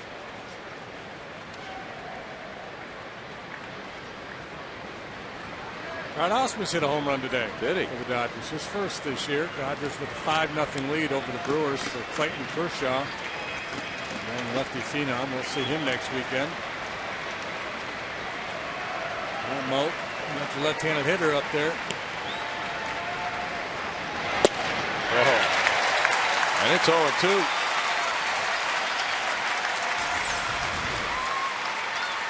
Hard cut fastball. They were trying to go away. He didn't hit his spot, but a good result. He's thrown 93 pitches today, 58 for strikes.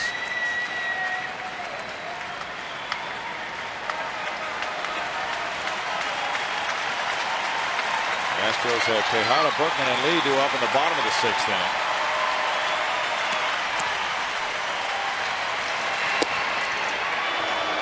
It's 1-2. Crowds have been really good this week.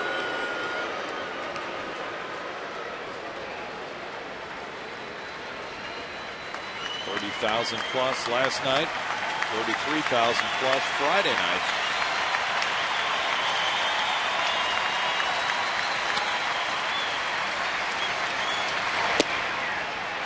Now it's 2-2.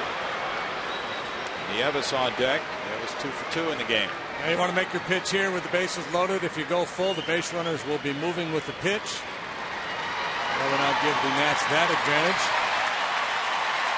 Doesn't mean you give in and throw a fastball right down the middle. Miller commands all of his pitches pretty well. Rip foul. The fastball in.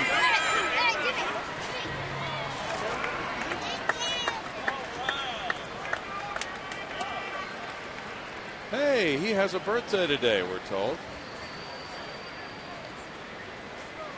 Shane. Come back, Shane. Get back on your next birthday. 2 balls, 2 strikes.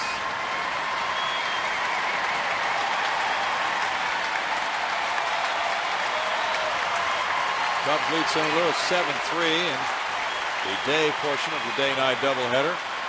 Michael Hoffbauer hit his 8th home run. Carlos Zambrano hit number 3.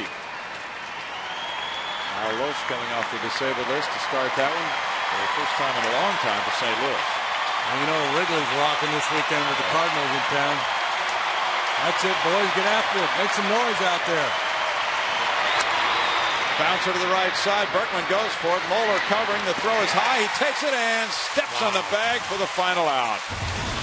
What an escape job. Bases loaded, 1 out. Gonzalez popped up. Hernandez grounded out. 3-1.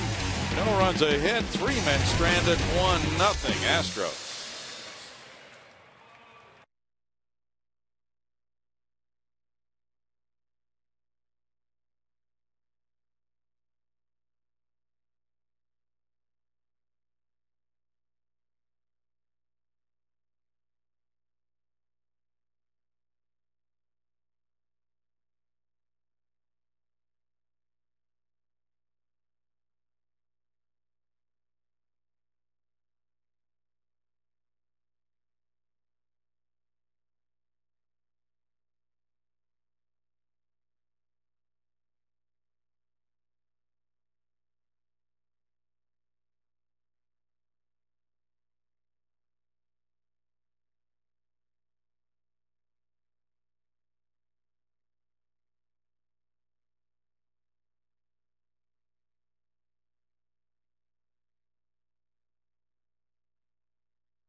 Bruce Coors Light Freeze Cam. Show you Carlos Lee with Lance Berkman on first. Throwing a ball that was almost a home run to left center. Hit just below the yellow line.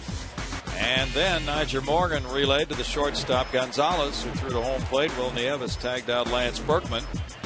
And it was ruled a double for Lee. And the Astros never scored in the 4th inning. So it's only 1-0. That first inning run scoring on a Tejada single. Holding up so far. Miggy leading off the 6th inning. with ball one from Jordan Zimmerman, who's due up second in the seventh. And so we've got the pitching matchup that we anticipated. Moeller, very crafty, moving the ball around, changing speeds. Giving the Astros 6 shutout innings so far, and Zimmerman playing the power game, relying heavily on that four-seam fastball.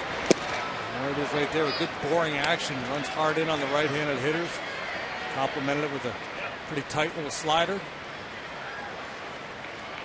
It's not too many off-speed pitches. It's a couple of change-ups at 87 miles an hour, if you want to call it a change-up. That one got away from him a bit. 2 balls, 2 strikes. He's at 79 pitches for the day.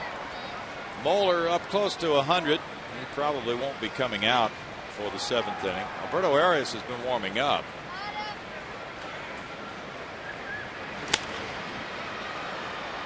Slice foul. 97 pitches for Brian Moeller. With all the energy it takes, JD, to get out of a bases loaded 1-out jam, it would be surprising to see him come back out for the 7th. Yeah, it may just depend on what was said in the dugout between innings, how he feels, the kind of shape the Astros bullpen is in. Out to the left side, backhanded. Gonzalez with a long throw. That is quite a play. 1 down.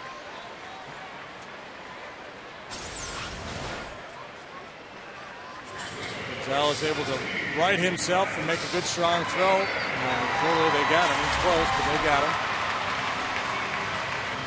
Nice throw from the hole. Lance Berkman walked twice. His misplay in the first really the difference in this game. 1 run the Astros have scored unearned. Threw the ball past Nick Johnson, out of play on Michael Bourne's grounder. Bourne going to second on the error by Gonzalez, and then scoring on the Tejada single. Ball 1 to Lance. Lance had walked after Tejada's hit, and then Carlos Lee was batting with 1 run in. Runners at first and second. He hit into a double play. 1 ball, 1 strike, and other than the Lee double, which narrowly missed being a homer in the 4th, Zimmerman has been in command, although behind 1-0 on that unearned run in the 1st. Little dribbler goes out to the pitcher. 2 outs. What's on tap for the Astros is brought to you by Bud Light, showing you the Dodgers series for the Astros starters after the All-Star break. Wandy Rodriguez, Roy Oswalt, Mike Hampton, and Russ Ortiz. Cecil Cooper explaining that a lot of his selection of the placement of these starters had to do with who's available and able to throw over the All-Star break. Roy is going home to Mississippi.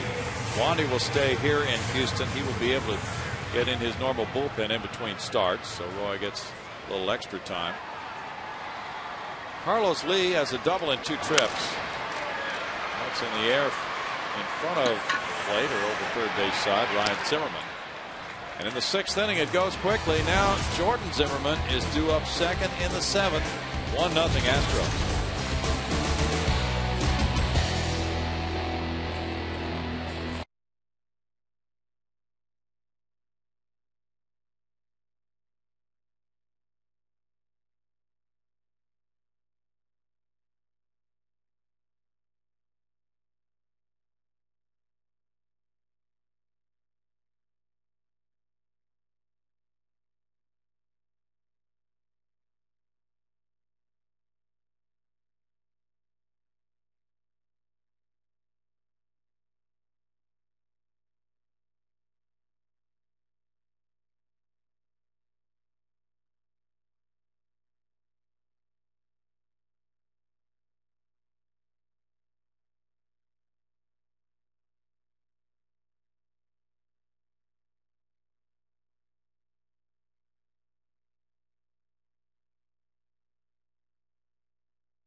soccer here in Houston.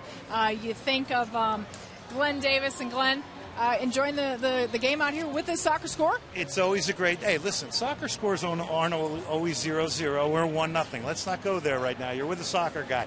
Lots of goals can be scored. Yesterday, 2-1 Dynamo in Seattle, so lots of goals can be scored. But I like 1-0 as long as it's in favor of the Astros. There you go. And, of course, you, as you said, you were out in Seattle with the Dynamo. Give us a little Dynamo update here.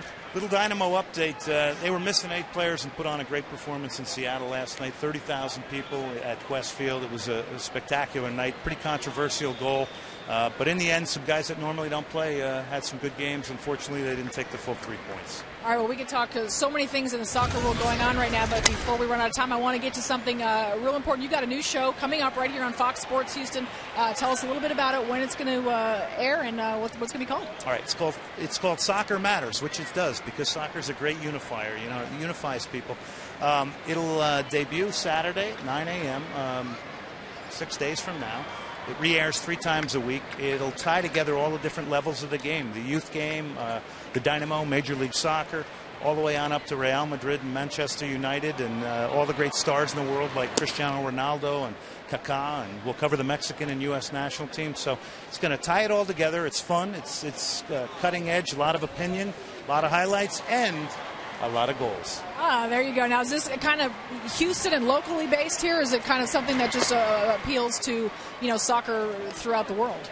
It appeals across the board, but there will be a heavy emphasis on local content because there's so many great stories here in the youth soccer community, the amateur community, the college game, and I'm going to unveil them. We're going to be talking about guys that are representing our country at World Cups that are local based here.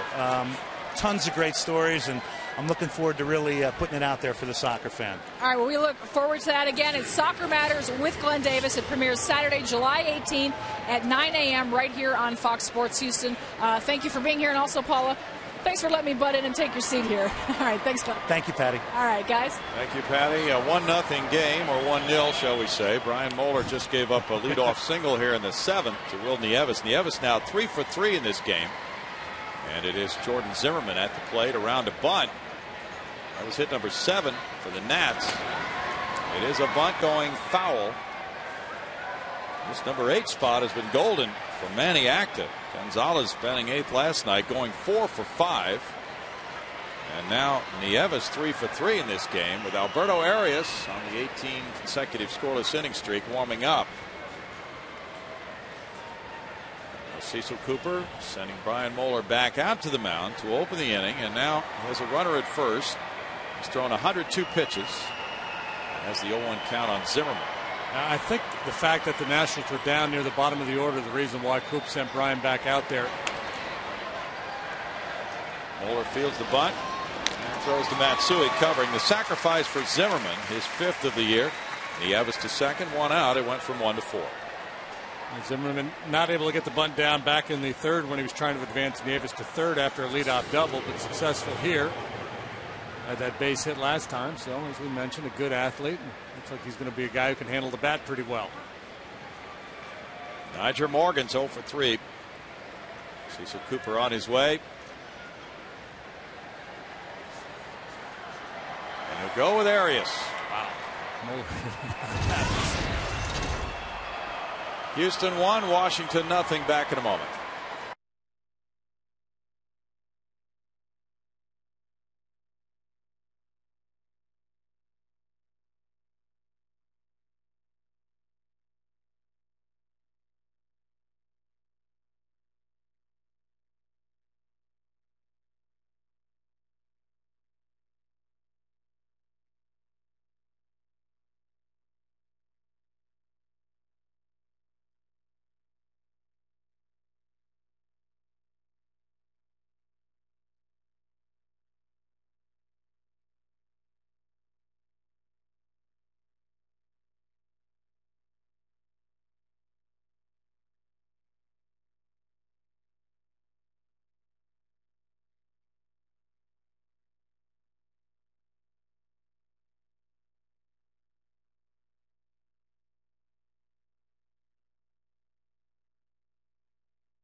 He worked awfully hard to get through that 6th inning, up over 100 pitches now, the top of the order coming up to face him for the 4th time in this game. So really can't quibble with the move going to Arias, who's been red hot. And if you let Brian stay in this game, if he gives up a hit to Morgan, you're probably going to go get him at that point. And now you've put him in a position where he could be the losing pitcher. And the way he's performed today, that's the last thing you want to see happen if you're Cecil Cooper. So there's no way now that Brian can lose this ball game. Arias bringing those great numbers to the mound, facing Morgan, who's 0 for 3. He's hit the ball on the ground all 3 times. Goes on the ground, foul for strike 1. 28,680 the paid attendance for this Sunday game. Alberto Arias has been rolling along very nicely for the Astros, and obviously Cecil Cooper feels very comfortable with him now. Calling on him to protect this 1-run lead in the 7th. Last time he allowed a run May 25th. His ERA for May 20th has been lowered from .587 to $1.65. Long stretch of quality work. That's the longest scoreless inning streak by an Astro reliever since Brad Lidge in 05. Line drive left field line. Carlos Lee comes in, picks it up on the short hop to the backhand side.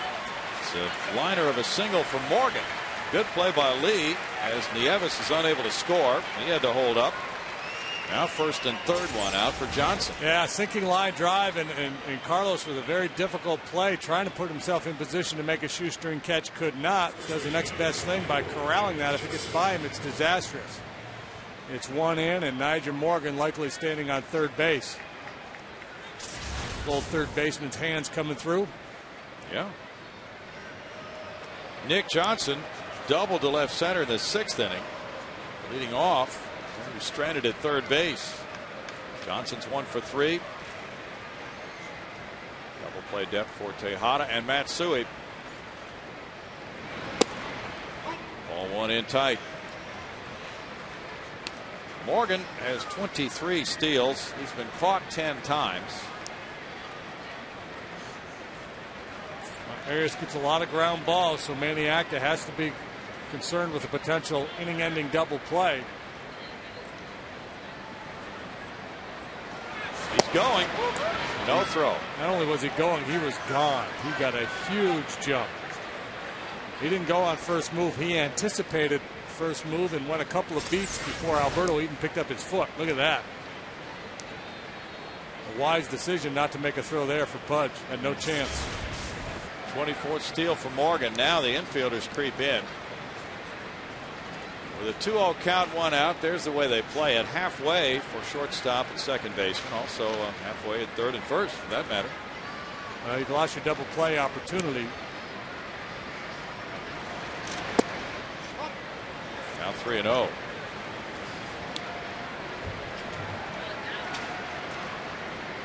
Base hit through the infield. Likely scores 2, so I'm a little bit surprised that they're tightened up that much, especially on the pull side.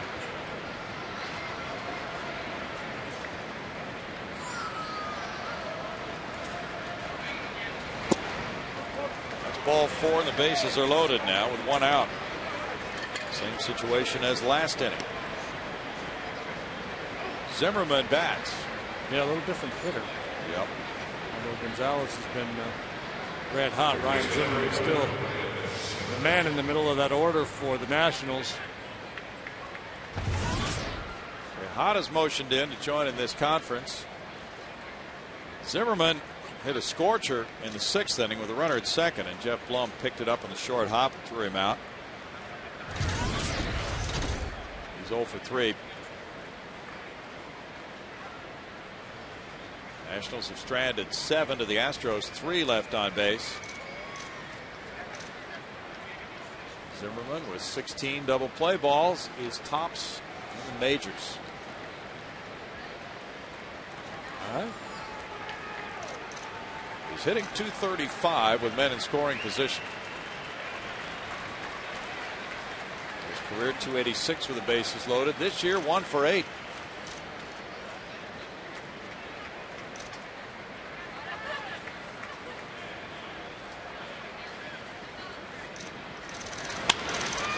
Fly ball outside the right field line, chased by Berkman. Out of play, strike one.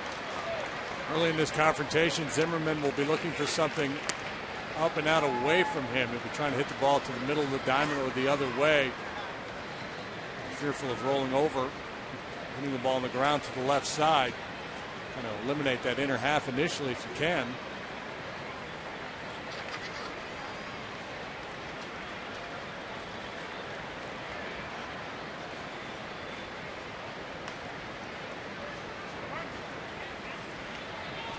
Arias has pitched very well in pressure situations this year. He's inherited 13 runners, only one who scored. During this long consecutive scoreless inning streak, he's come in for later and later, more important assignments. 1 ball, 1 strike. Big ground ball pitcher. So his game, and Zimmerman hitting in all those double plays. Got a fighting chance here to get out of this unscathed. Adam Dunn's on deck.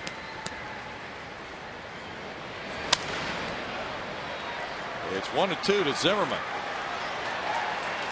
Zimmerman doing a nice job trying to stay through, get extended through the ball instead of trying to pull it. Nieves is at third with Morgan at second. Johnson the runner at first. A first inning run, still the only run of this game here in the top of the 7th.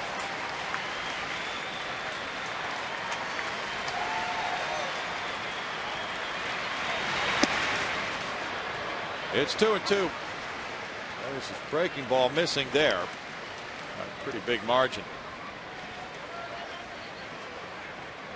Twins lead the White Sox 8-5 in the top of the 7th at Minnesota. Scott Baker started for Minnesota against Mark Burley.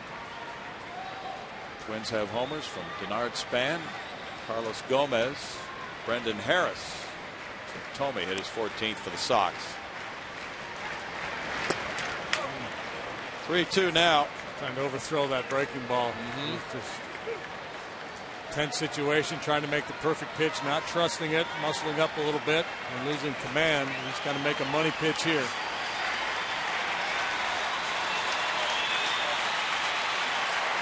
Big pitch coming from Alberto Arias in a 1-0 game with the bases loaded, 3-2 count and 1 out.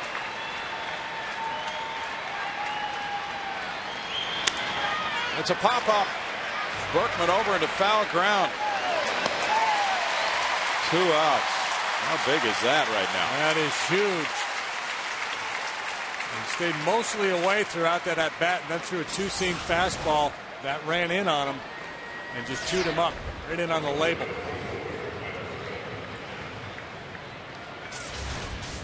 Adam Dunn is next, and a conference between Tejada, Rodriguez, and the pitcher Arias precedes that confrontation. Dunn is struck out looking. He's fouled out to the second baseman, and he's walked. 10 grand slams, 1 this year, and he is 3 for 7 this season with the bases loaded.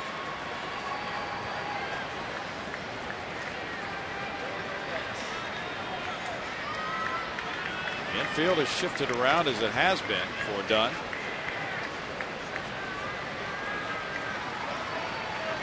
A whole lot of room on the left side.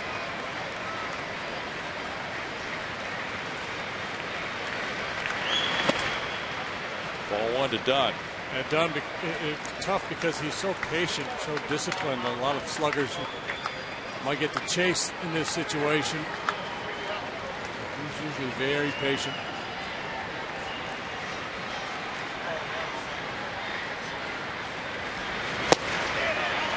It's 2-0. 25-year-old Alberto Arias needs to come up with a pitch. His breaking ball has been wobbly.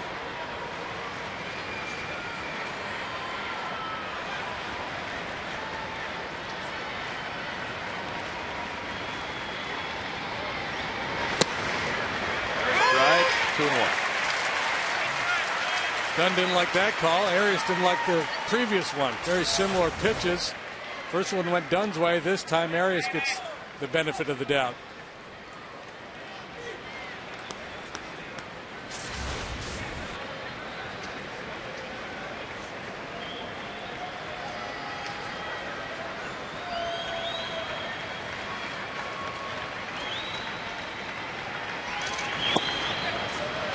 3 balls and a strike.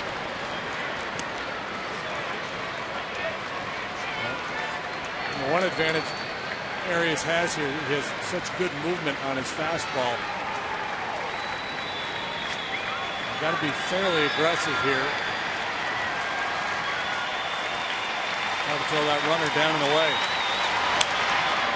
In the air, foul. 3-2. What an inning.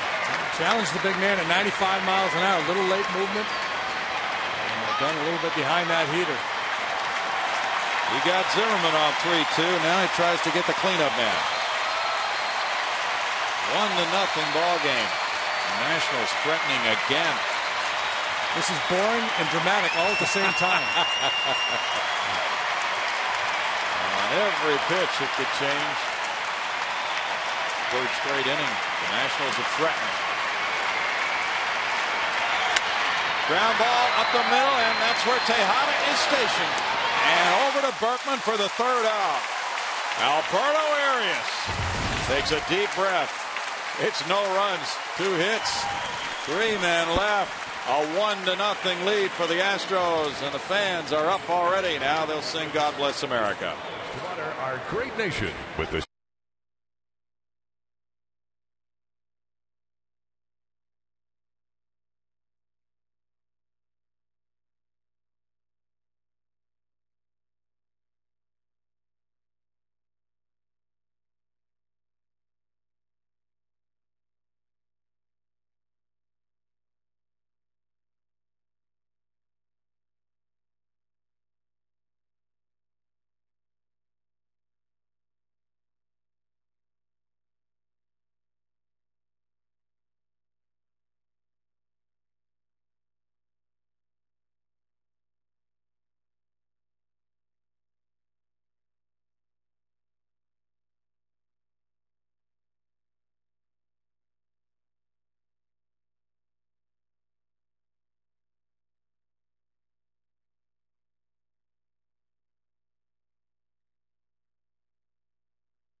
Our Texas Ford Dealers game summary shows you Michael Bourne scoring a 1st inning run. He reached on a 2-base error. He has scored now in 8 consecutive games. Lance Berkman was thrown out at the plate in the 4th inning.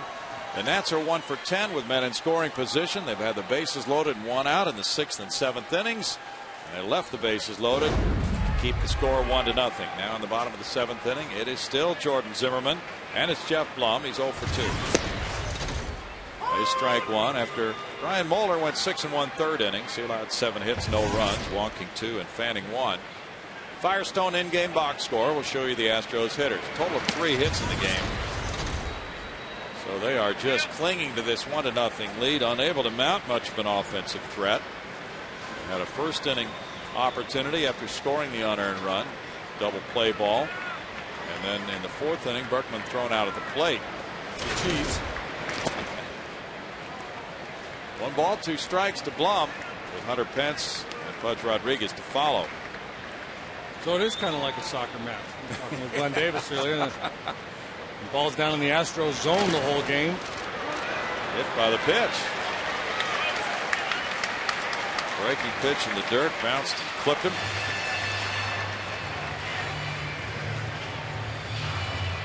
It's the 4th hit batsman for Jordan Zimmerman. Got Blum, then it jumped up and got Nieves.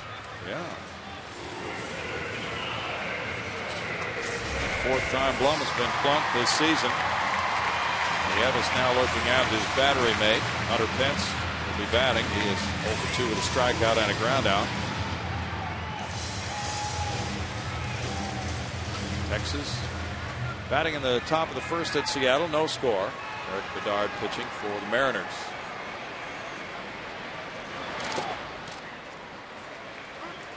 Bounced up out of the dirt. So Zimmerman with a couple of errant breaking pitches here. Hitting Blum, falling behind Pence 1-0. Hey, you've got some support out there, JD. HOF 2009. Wow, I'm overwhelmed with emotion. I don't know how to respond. Well, we thought the voting was already in. 1 ball, 1 strike. Zimmerman has a good enough fastball to just pour it through. Behind in the count. San Diego got 3 in the 1st at San Francisco. Kevin Kuzminoff hit his 12th homer. Giants batting in the bottom half now. Bouncer up the middle, and that sneaks through into center field. Blum to second on a single by Pence. 1st and 2nd, nobody out now.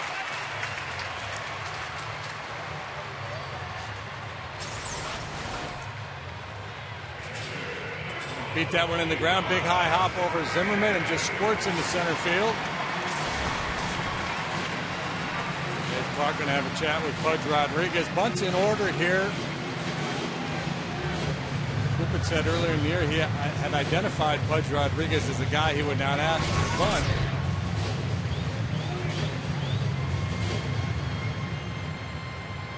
Pudge has not had any success this afternoon off Zimmerman. 2 trips, 2 punch outs. He's been behind the fastball so far. Jason Bergman, a right-hander. Joe Baumel, a lefty, warming up in the Nationals pen. 23 pitches for Jordan Zimmerman. Pudge, after whiffing twice, has gotten the sign, and we'll see what it is. Ryan Zimmerman in on the grass. Johnson ready to charge. And that one hit him in the chest. Did he foul it? Apparently he did. Now he's looking at the home plate umpire, Adrian Johnson. After that, showing his arm. And Adrian's arguing that he punted at the ball, and Pudge is saying that he put it back.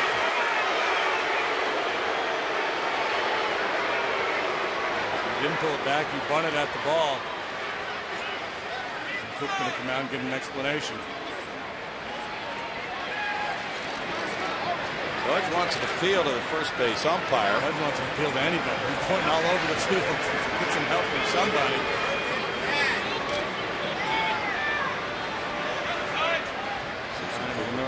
Honora, the crew chief, comes in to settle Pudge down and let Cook and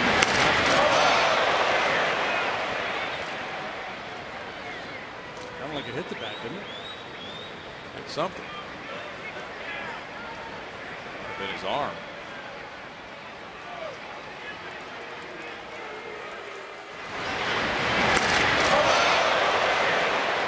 It sounded like a bat, but you know, that sound sometimes can be a little misleading.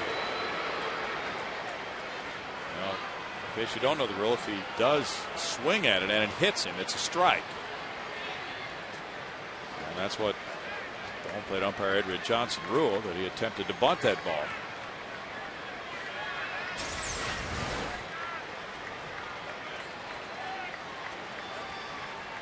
It looked like it missed the bat and hit him in the arm. but he still could have ruled to be bunting at it. Very difficult. This bunt trickles foul. And it's 0-2. Yeah, the guy clearly has scuffled at the plate the way Pudge has today. You can understand the manager going against something he had said earlier in the year. Yeah. I'm a little surprised that Coop said it anyway, because I think, if I remember correctly, Pudge is a guy who every now and then would try to drop down a bunt for a hit, and I think he handles the bat and capable of getting a bunt down. And it's not like he's in his prime and he's hitting in the middle of your order where you count on him to be a big run producer. And I don't think Pudge has a problem with being asked to. Tried to check his swing, and now he strikes out. He does have a problem with Jordan Zimmerman here today. It's been a rough day for him. 3 punch outs for Pudge, 6 for Zimmerman. Adrian Johnson called that one as well without an appeal. 2 on, 1 out. Matsui bunted for a hit. Aaron Erstad out to the on-deck circle. Pitcher Spadu up next.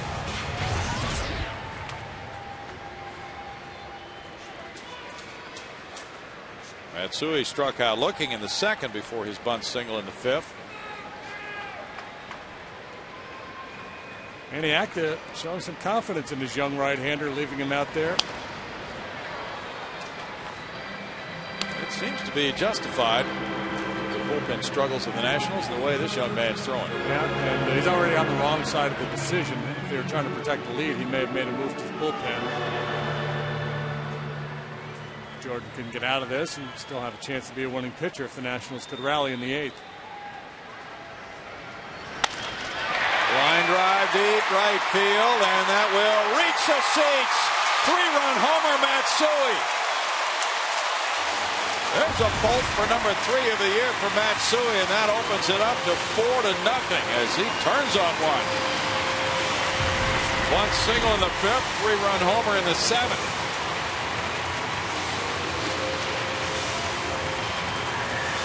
He has really been swinging it well lately. Got a fastball, middle in, up a little bit. Home run number 3, just barely. But you don't get a lot of points for hitting him a long way out. You just have to hit him out. It's the frustration for young Jordan Zimmerman, and pitching a dandy. He's now down 4. That puts a buzz into this crowd. Now, no need to pinch hit for Arias, who backs away from ball 1. What a turn of events. Arias 0 for 1 as a hitter. Backs away from that one, too. This guy's still buzzing it up there at 93 in the 7th inning. 100 pitches into the game. Wow. Zimmerman's done. He's just throwing out of frustration right now. That's the 9th home run he's surrendered this year in 86 innings. What a good-looking pitcher. And, you know, as you stated at the open, there's a 4-pitch walk to Arias. He is done. But he set it up right before we went to this ball game as there's a pitching change from Manny Acta. A talented young arm in Zimmerman, and Moeller really had to be crafty and was today. Yeah, Brian under pressure a couple of times, was able to make big pitches to get out, and of course got a little help from Arias.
Nothing. They continue to bat in the bottom of the 7th. Baseball's biggest stars go head-to-head in the summer's biggest event.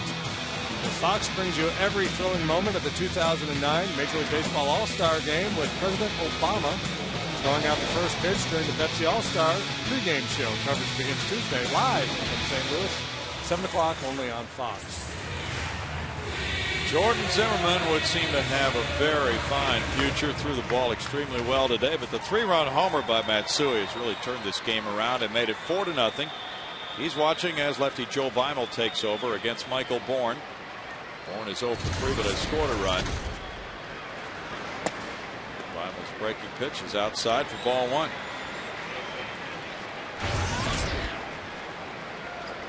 Michael hanging in there well against left-handed pitching, hitting .319 against southpaws. Beimel, a tough customer. Big, long, lanky guy. Some tough angles. It's 2-0 from Beimel, who suffered his 5th loss Friday night. The Astros winning at 6-5. Came in with a 5-4 lead in the bottom of the 8th inning.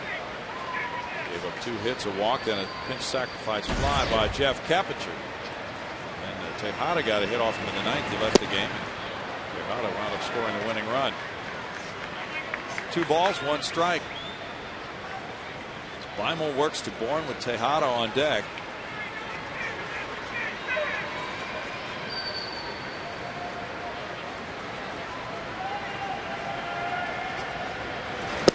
It's not being held on at first by Nick Johnson. It's 2-2.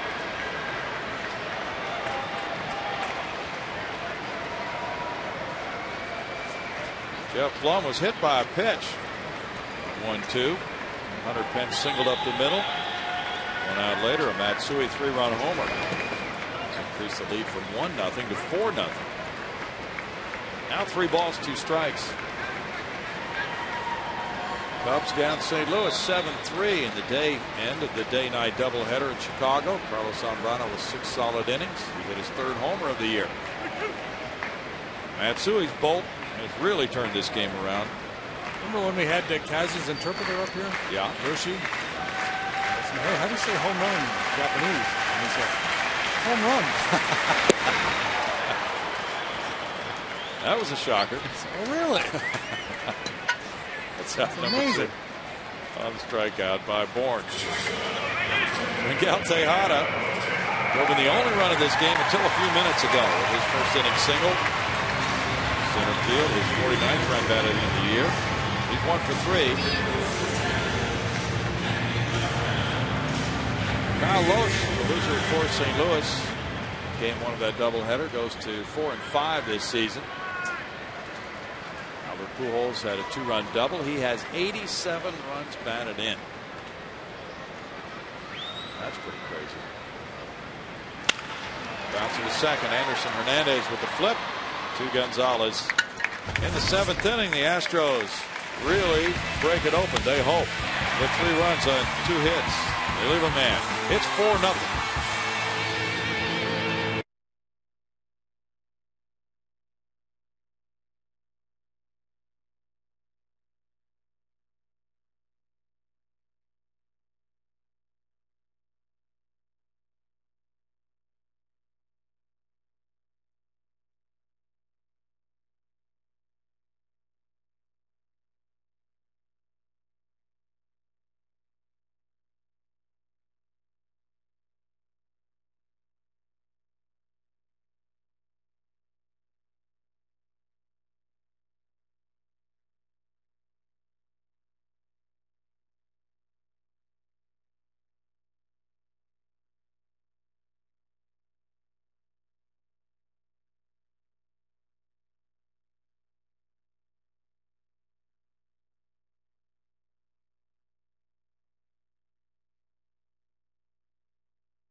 At the plate, bases loaded, 2 outs, 7th inning. Here's the confrontation. Alberto Arias, ball 1 low, and now ball 2. He gets a big call there to take it to 2-1. 3 balls and a strike. Foul ball, full count. Ground ball up the middle, but Tejada is waiting. Out number 3.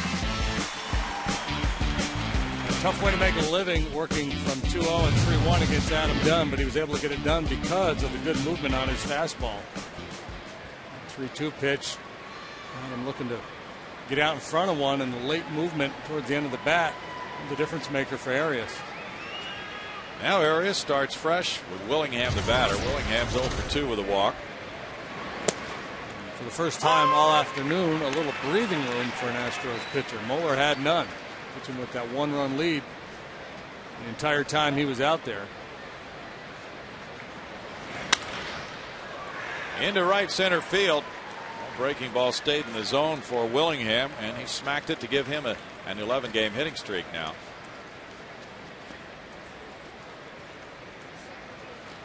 They call him the Hammer, and he's been hammering it lately. Yes, he has. That's hit number 9 for the Nationals, who have stranded 10 runners. Alberto Gonzalez has 2 of those 9 hits. But he was batting with the bases loaded and 1 out in the 6th inning and a 2-0 count, and he popped to second.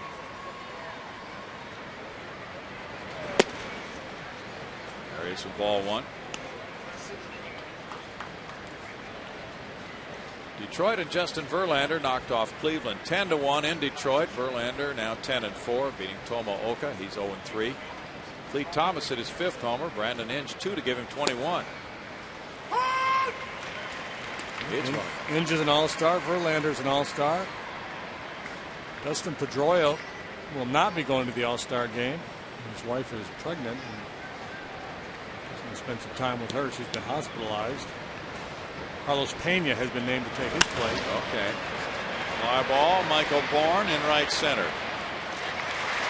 out. Until that happened, it looked like this would be one of those few years in recent times that the American League home run leader at the All-Star break would not be an All-Star, but now he is. And it's Anderson Hernandez batting. He's 0 for 3. Mets 9, Cincinnati 7. Final from New York.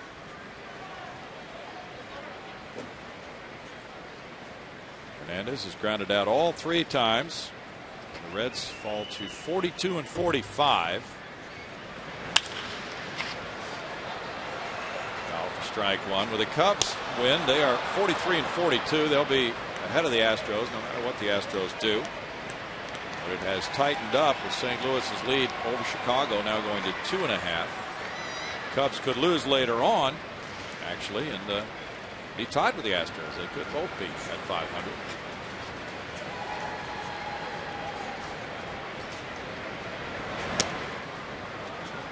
1 ball, 1 strike. With the Mets victory, they are 42 and 45 at the break. Started the day 6.5 behind the Phillies, and they picked up nothing because the Phillies won over Pittsburgh 5-2. Jay Happ going to 6-0 with that victory. Phillies are hot. 1-2. Yeah, they put on a nice burst here. Won 5 in a row. They were 8-2 in their last 10 before today. Starting to win in their own ballpark. Dodgers 7, Milwaukee 2. Top of the 8th inning in Milwaukee. Brad Ausmus hit number 1. Orlando Hudson number 6 and 7.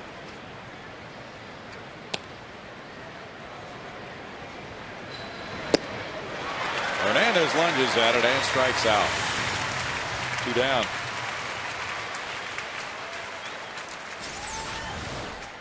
He's swinging like a rusty gate. Swinging like a rusty gate. Doesn't know the strike zone, but the movement again. It's just talk about the attributes of a good major league fastball: velocity, location, and movement. And Arias' location is, if a scout would probably grade it out as just okay, but velocity good and movement really good. Nieves takes ball 1. He's 3 for 3. Nationals have out hit the Astros 9-5, but they have stranded 10 runners. They had 3 hits in the 5th inning, but hit into a double play. Left the bases loaded in the 6th and 7th. There's that movement to the corner for a 1-1 count. Oakland down Tampa Bay 7-3. Michael Wirtz got that victory, beating Dan Wheeler. Save number 10 for Bailey. Mark Ellis hit his 3rd homer. Bouncer foul. 1-2. Minnesota's torching the White Sox 13-5 after 7.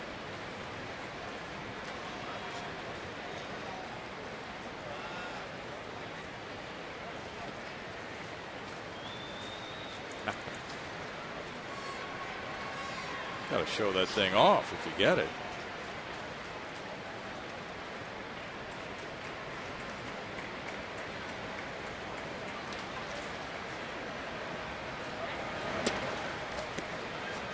Two balls, 2 strikes. Arias has struggled with his breaking pitches, but nonetheless got key outs there on Zimmerman and Dunn.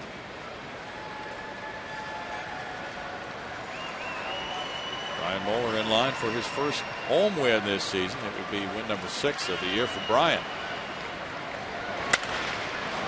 Smacked into right field. Now 2 hits here for the Nationals have them threatening again in the 8th.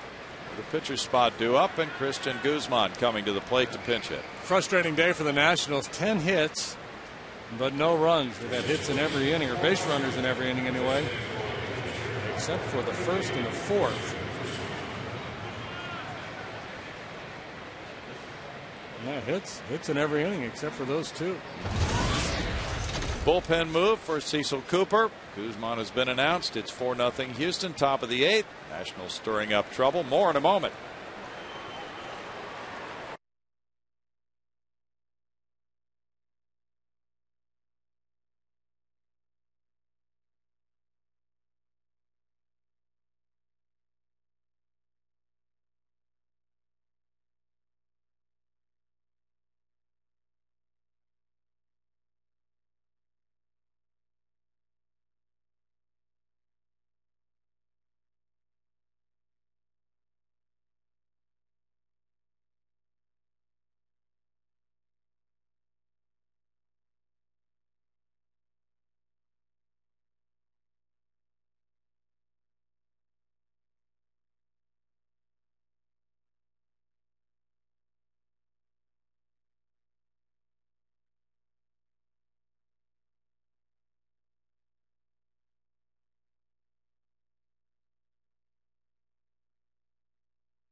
AT&T, the nation's fastest 3G network. AT&T, your world delivered. Scorecard there has been busy with hits for the Nationals. They have amassed 10 hits. They've left 10 men on base. Jose Valverde, the Astros closer, comes in. We're in the 8th inning with 2 outs and 2 on. Facing the pinch hitter, Christian Guzman. He has 7 saves in 11 opportunities. A 3.66 ERA. Gets a save chance right here. Potential tying run on deck, so it is a save opportunity for Jose. He's going to have to get 4 outs to do it. He's not had a lot of work of late. He's worked once in this series. once in the Pirates series.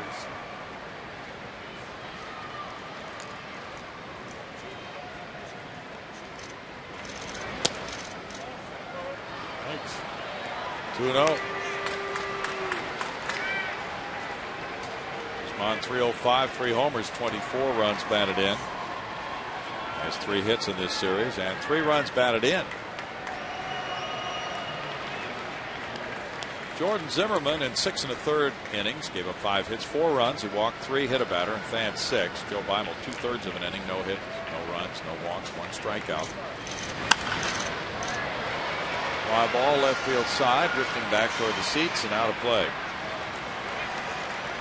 2-1 for Valverde. Guzman, not a guy with a lot of power, not a very disciplined hitter. In this situation, 2 balls, no strikes. I think you're looking to just unload on your pitch, that you're probably taking if you've got Guzman's game. Left-handers, though, have had success against Jose this year. They're hitting .294 against him. Righty's just .150.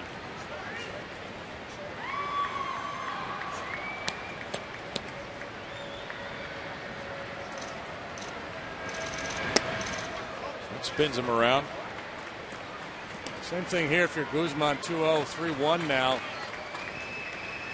You're not just looking to hit a strike, you're looking to hit your pitch. If you don't get exactly what you like or your favorite pitch, you might as well let it go. I'm not so sure he thinks that way. He's a very aggressive swinger.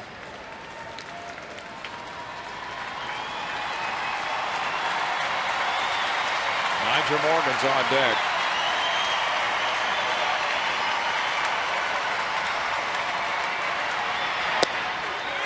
Strike, and it's a full count to Guzman.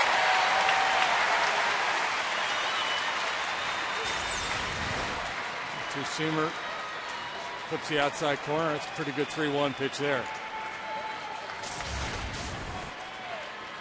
Valverde needs 1 save to get to number 150 for his career. He would be the 13th active pitcher in the majors to have 150 saves or more. Only the 4th Dominican-born pitcher of all time to do it. Runner's going, and it's in the air to left field. Carlos Lee waiting for the final out. And it's no runs, 2 hits, 2 men left. The scoreless inning streak of Arias is extended to 19 1/3. It's 4-0 Houston.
iPhone A and iPod Touch with MLB.com. At Bat 2009 featuring play-by-play, video highlights, live audio broadcasts. Visit Astros.com on your iPhone or iPod Touch to purchase. Tyler Clippard becomes pitcher number 3 for the Nationals. He has no decisions, an ERA of 3. Zimmerman gave way to Beimel, and now Tyler Clippard. Our first look at him in this series. A spectacled right-hander.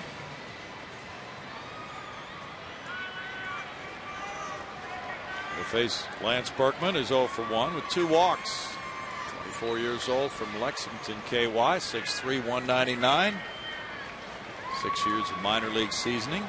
Drafted by the Yankees in 03 in the 9th round. Striking the foul ball to Berkman. First time Clippard has faced the Astros. He started twice for the Nationals last year. This year he was recalled June 24th from Syracuse. Money down there, had an ERA below 1. Better than a strikeout an inning.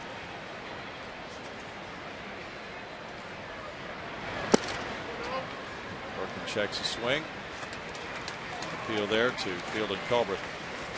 1-1. Sheffield had 3 runs batted in for the Mets in their 9-7 win over Cincinnati. Mets' best offensive day at home since June 24th. 9 runs on 16 hits. 2 balls and a strike. The Mets will be here on the Astros' next homestand after the St. Louis Cardinals visit.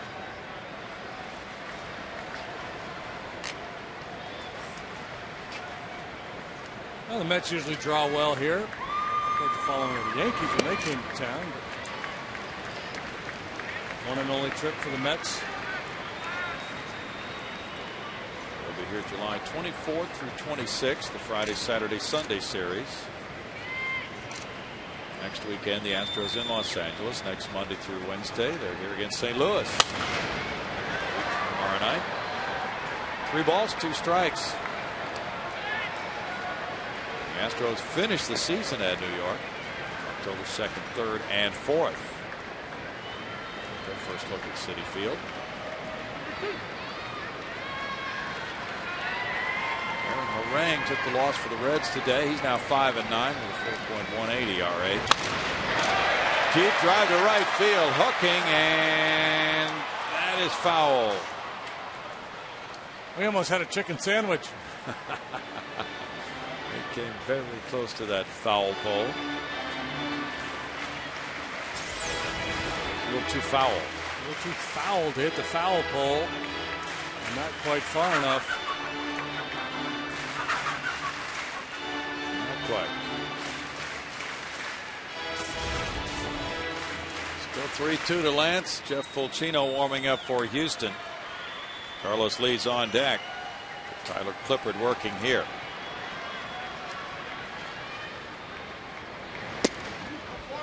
And that's another walk, the 3rd of the day for Berkman. Right now, just 1 total base behind Jose Cruz for 3rd place on the Astros all-time list, and it's Carlos Lee batting. Carlos with a double in 3 trips. Narrowly a home run to left center. Narrowly missing. Well, no doubt Valverde has the 9th unless the Astros blow it wide open here.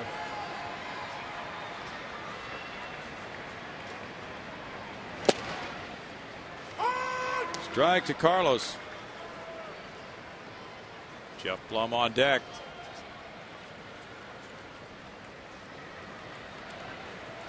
Astros trying to make this 10 wins in their last 13 series.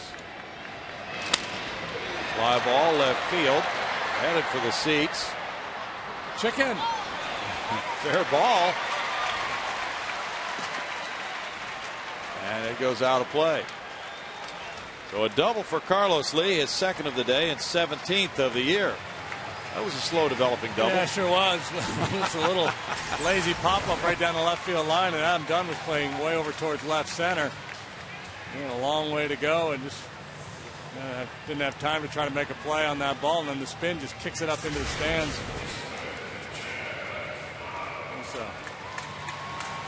It's kind of like one of those punts, when you're trying to pin the other team back in the close to their own goal line. Coffin corner double. Right. Well, he did the desired effect. He has runners on 2nd and 3rd, nobody out. So he's pinning the other team back a little bit with a 4-0 lead. And now hoping Jeff Blum can deliver. Infielders are in halfway. Jeff 0 for 2. He was hit by a pitch and scored on the 3-run bomb by Matsui.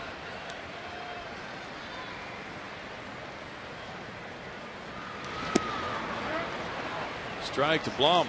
Well, the Astros had only hit a few 3-run homers all season, but now they've broken out in this homestand.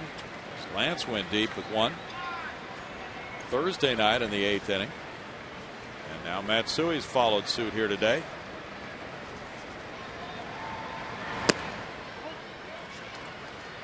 It's 1-1. You need to work on that 3-run homer. Josh Beckett won his 11th. Boston down Kansas City 6-0. A 3-hitter. He beat Bruce Chen. 1-2. Mike Pelfrey going to 7-4 with his win for the Mets. Brad Bergeson won his 6th for Baltimore rather, beating Toronto 4-2. Luke Scott has 18 home runs for the Orioles. Yeah. Fly ball softly hit. NYJER Morgan digging hard. Running play, and the runners have to hold. 1 out. A full head of steam coming in, and Berkman holding on at third. Hopes Hunter Pence can deliver it. Just a little too much hang time there. NYJER with that great speed able to run under that one. Berkman played it right. Came about a third of the way down the line, giving himself a chance to score had it fallen in.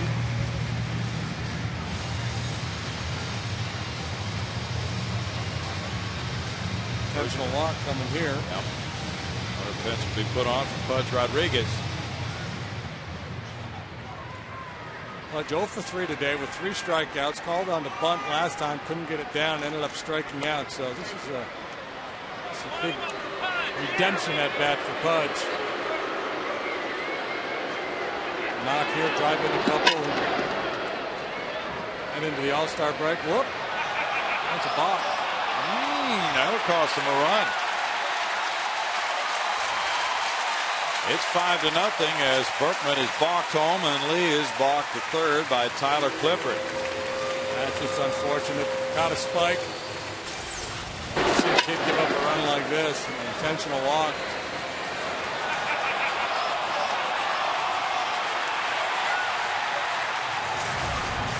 Still would like to see that balk rule rewritten. First balk for Clippard. Well, the infielder's in. He's going to pitch to Hunter Pence. Plans have changed. It's 2-0.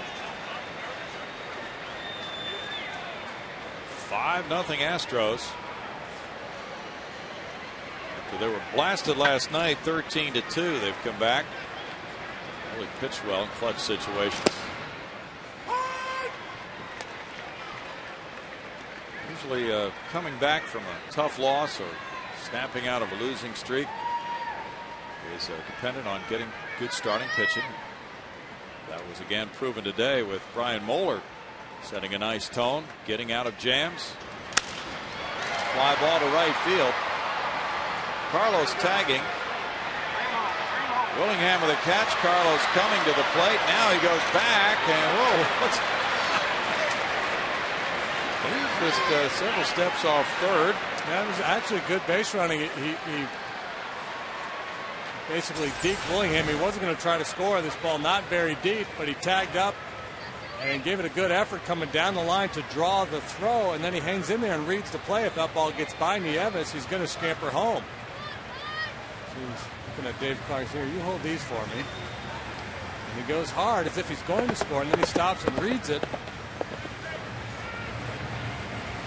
Check your valuables with the third base coach before attempting to score. David's got a little problem with his valuables too, I think. Yeah, he is hurting in the groin area, and Josh Bard has been hobbled by a similar injury for several days now. But yeah, Nieves, after that one hop throw, came up and was feeling down the upper right part of the leg. Strained the groin a little bit when he slid out to handle that ball in the dirt.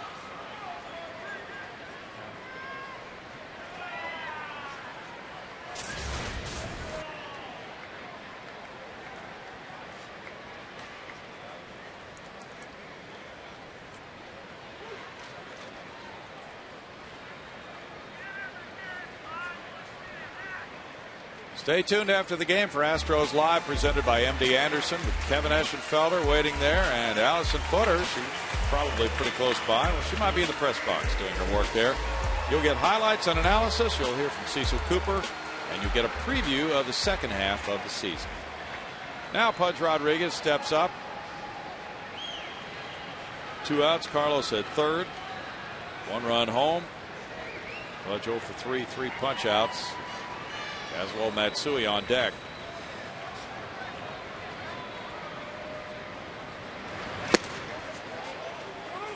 Upstairs on appeal, it's ball 1. Jim Wolf with a call.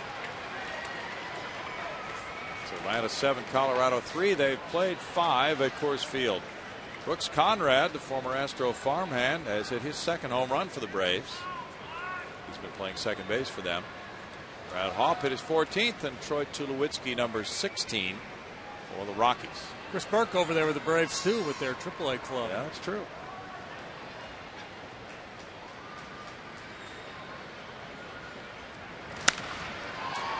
That's fouled and out of play.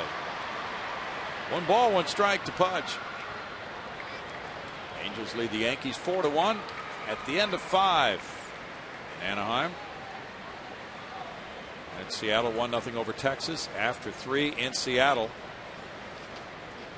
Florida 3, Arizona 0. They've played 2 in Arizona. Bouncer up the middle. Gonzalez to his left. Goes out Rodriguez. And in the 8th inning, the Astros get a run on a balk. 1 run, 1 hit. And a man left at third. They lead 5-0, moving to the 9th.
By the Progressive Insurance Group, by Texaco, and by Busch Beer.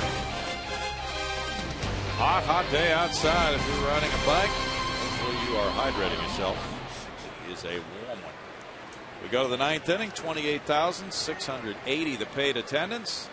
They've watched the Astros nurse a 1-0 lead until they got the 3-run homer in the 7th from Matsui. Tacking on an 8th inning run. Now Jose Valverde with a 5-0 lead begins the 9th. Facing Nyjer Morgan. So Matt Cain, also injured, cannot go to the All-Star game. Zach Duke is going to go in his place. Okay. Pirate left-hander. Wandy's kind of getting the shaft here. Yeah. He's having a better year than Zach Duke. Well, we'll have to take it up with Charlie Manuel. Charlie? Something about guys named Wandy? Inside, and it's a 1-ball, 1-strike count. He's got the 8th best ERA in the National League right now, 2.96, an 8-6 record. Tremendous strikeout to walk ratio. Zach Duke having a good year. He's 8-8, a 329 earned run average. He's got 3 complete games. I think Wandy probably a little more deserving. Hit to left center field. Carlos Lee over. 1 out. Well, maybe they're concerned about Freddie Sanchez being traded, and if he is, there wouldn't be a Pirate on the team. And apparently there's no rule if a player is named to the All-Star team and then traded, leaving that team with no representatives, there's no rule against that, requiring them to name a substitute from that team. So I don't think you fire a preemptive strike in case a player gets traded. I was just kidding. Now, what about this? Freddie Sanchez gets named to the National League All-Star team. Gets traded to the American League. What does he do? Does he go play for the American League All-Stars? Or is he out of luck? Don't know. Good question. Trades usually don't happen right before the All-Star game, so that's a really good question. Let's see. Carlos Beltran was traded here in June of 04. 1 ball, 1 strike.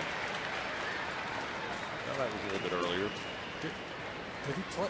There was somebody did play for one of the All-Star teams after he'd been traded to the other league, but he played. Really? I think so. Didn't remember that. Okay. Well, it makes sense. Grounded into right field. Nick Johnson on for the 3rd straight time. He was selected to perform for that league.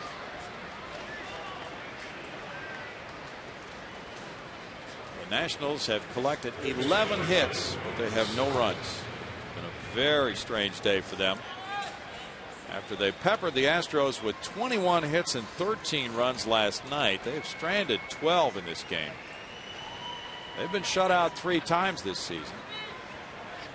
The Astros it's Beltran, Brownie. I think it's Beltran. I think he played for the American League after he got traded here. Okay, I didn't remember that. You did remember it, though, because you mentioned it. It was in there. It was in there with all that other stuff you got going on. There's a lot of stuff in there. It's meaningless. There's ball 1. That's odd, though.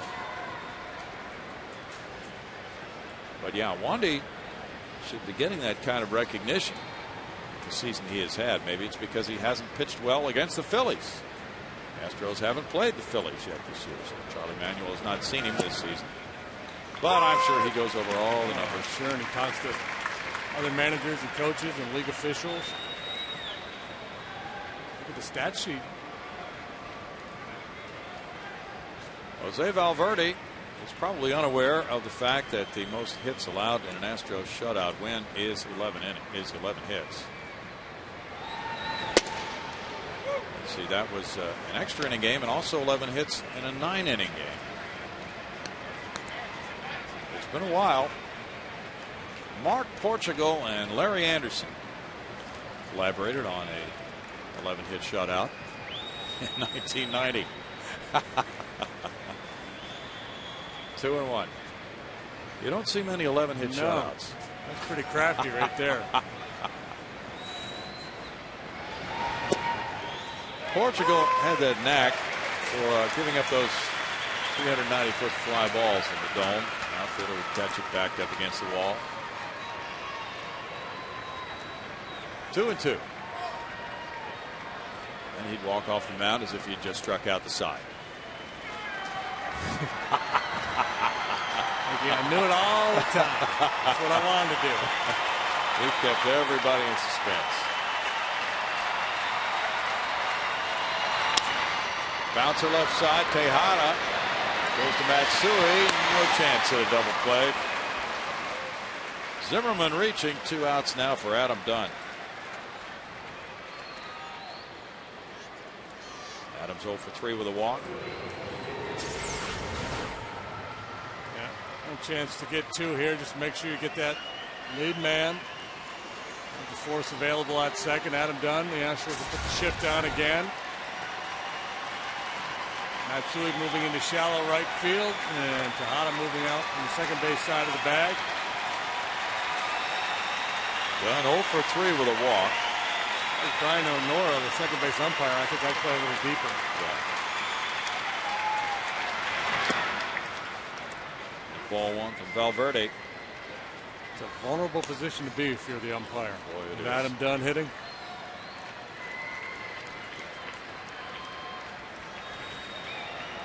You ever heard of a Colt 45's pitcher named Ollie Brown?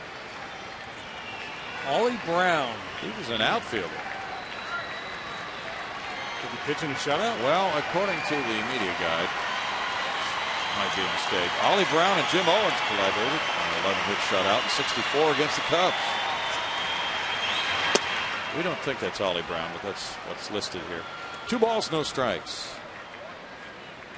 Anyway, it's been done a couple of times in club history. 11-hit shutouts.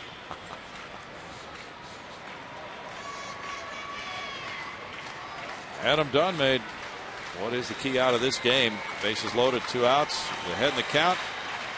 And the count went to 3-2. And he grounded out up the middle to preserve the Astros 1-0 lead for the final out in the top of the 7th. Alberto Arias getting that out. That's a strike. 2-1. So it's been Moeller, Arias, and Valverde collaborating on this 11-hit shutout so far. Alberto extending his scoreless inning streak to 19 1/3 with his 1 1/3 inning of 3-hit shutout ball with 1 walk, 1 strikeout. Yikes. He wants to take a broken forearm into the All-Star break. Go behind that screen, boys. 2-2 for Valverde. A weird game. The Astros scoring 5 runs on just 6 hits. The Nationals being shut out despite having 11. Now this is out of most patterns of 5-0 games.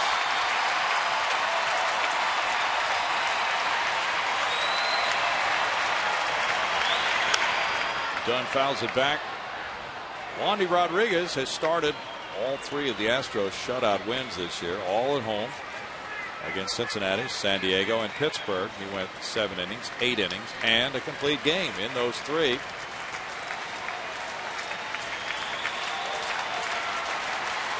The Astros pitching staff, which took such a beating last night, has bounced back.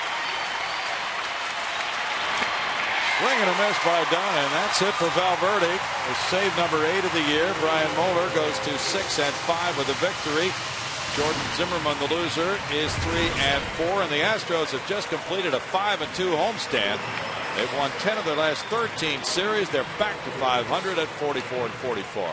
Our Texaco star performer of the game took it from 1-0 to 4-0 with this swing in the 7th inning. A tense ball game all afternoon long until that swing of the bat right there by Matsui. A very unlikely source for that 3-run jack. A real difference maker today. Been swinging it well lately. Made a heck of a play in the field too. So Matsui and the Astros walk off for the All-Star break after this 5-0 win. They were out hit 11-6, but they win it 5-0.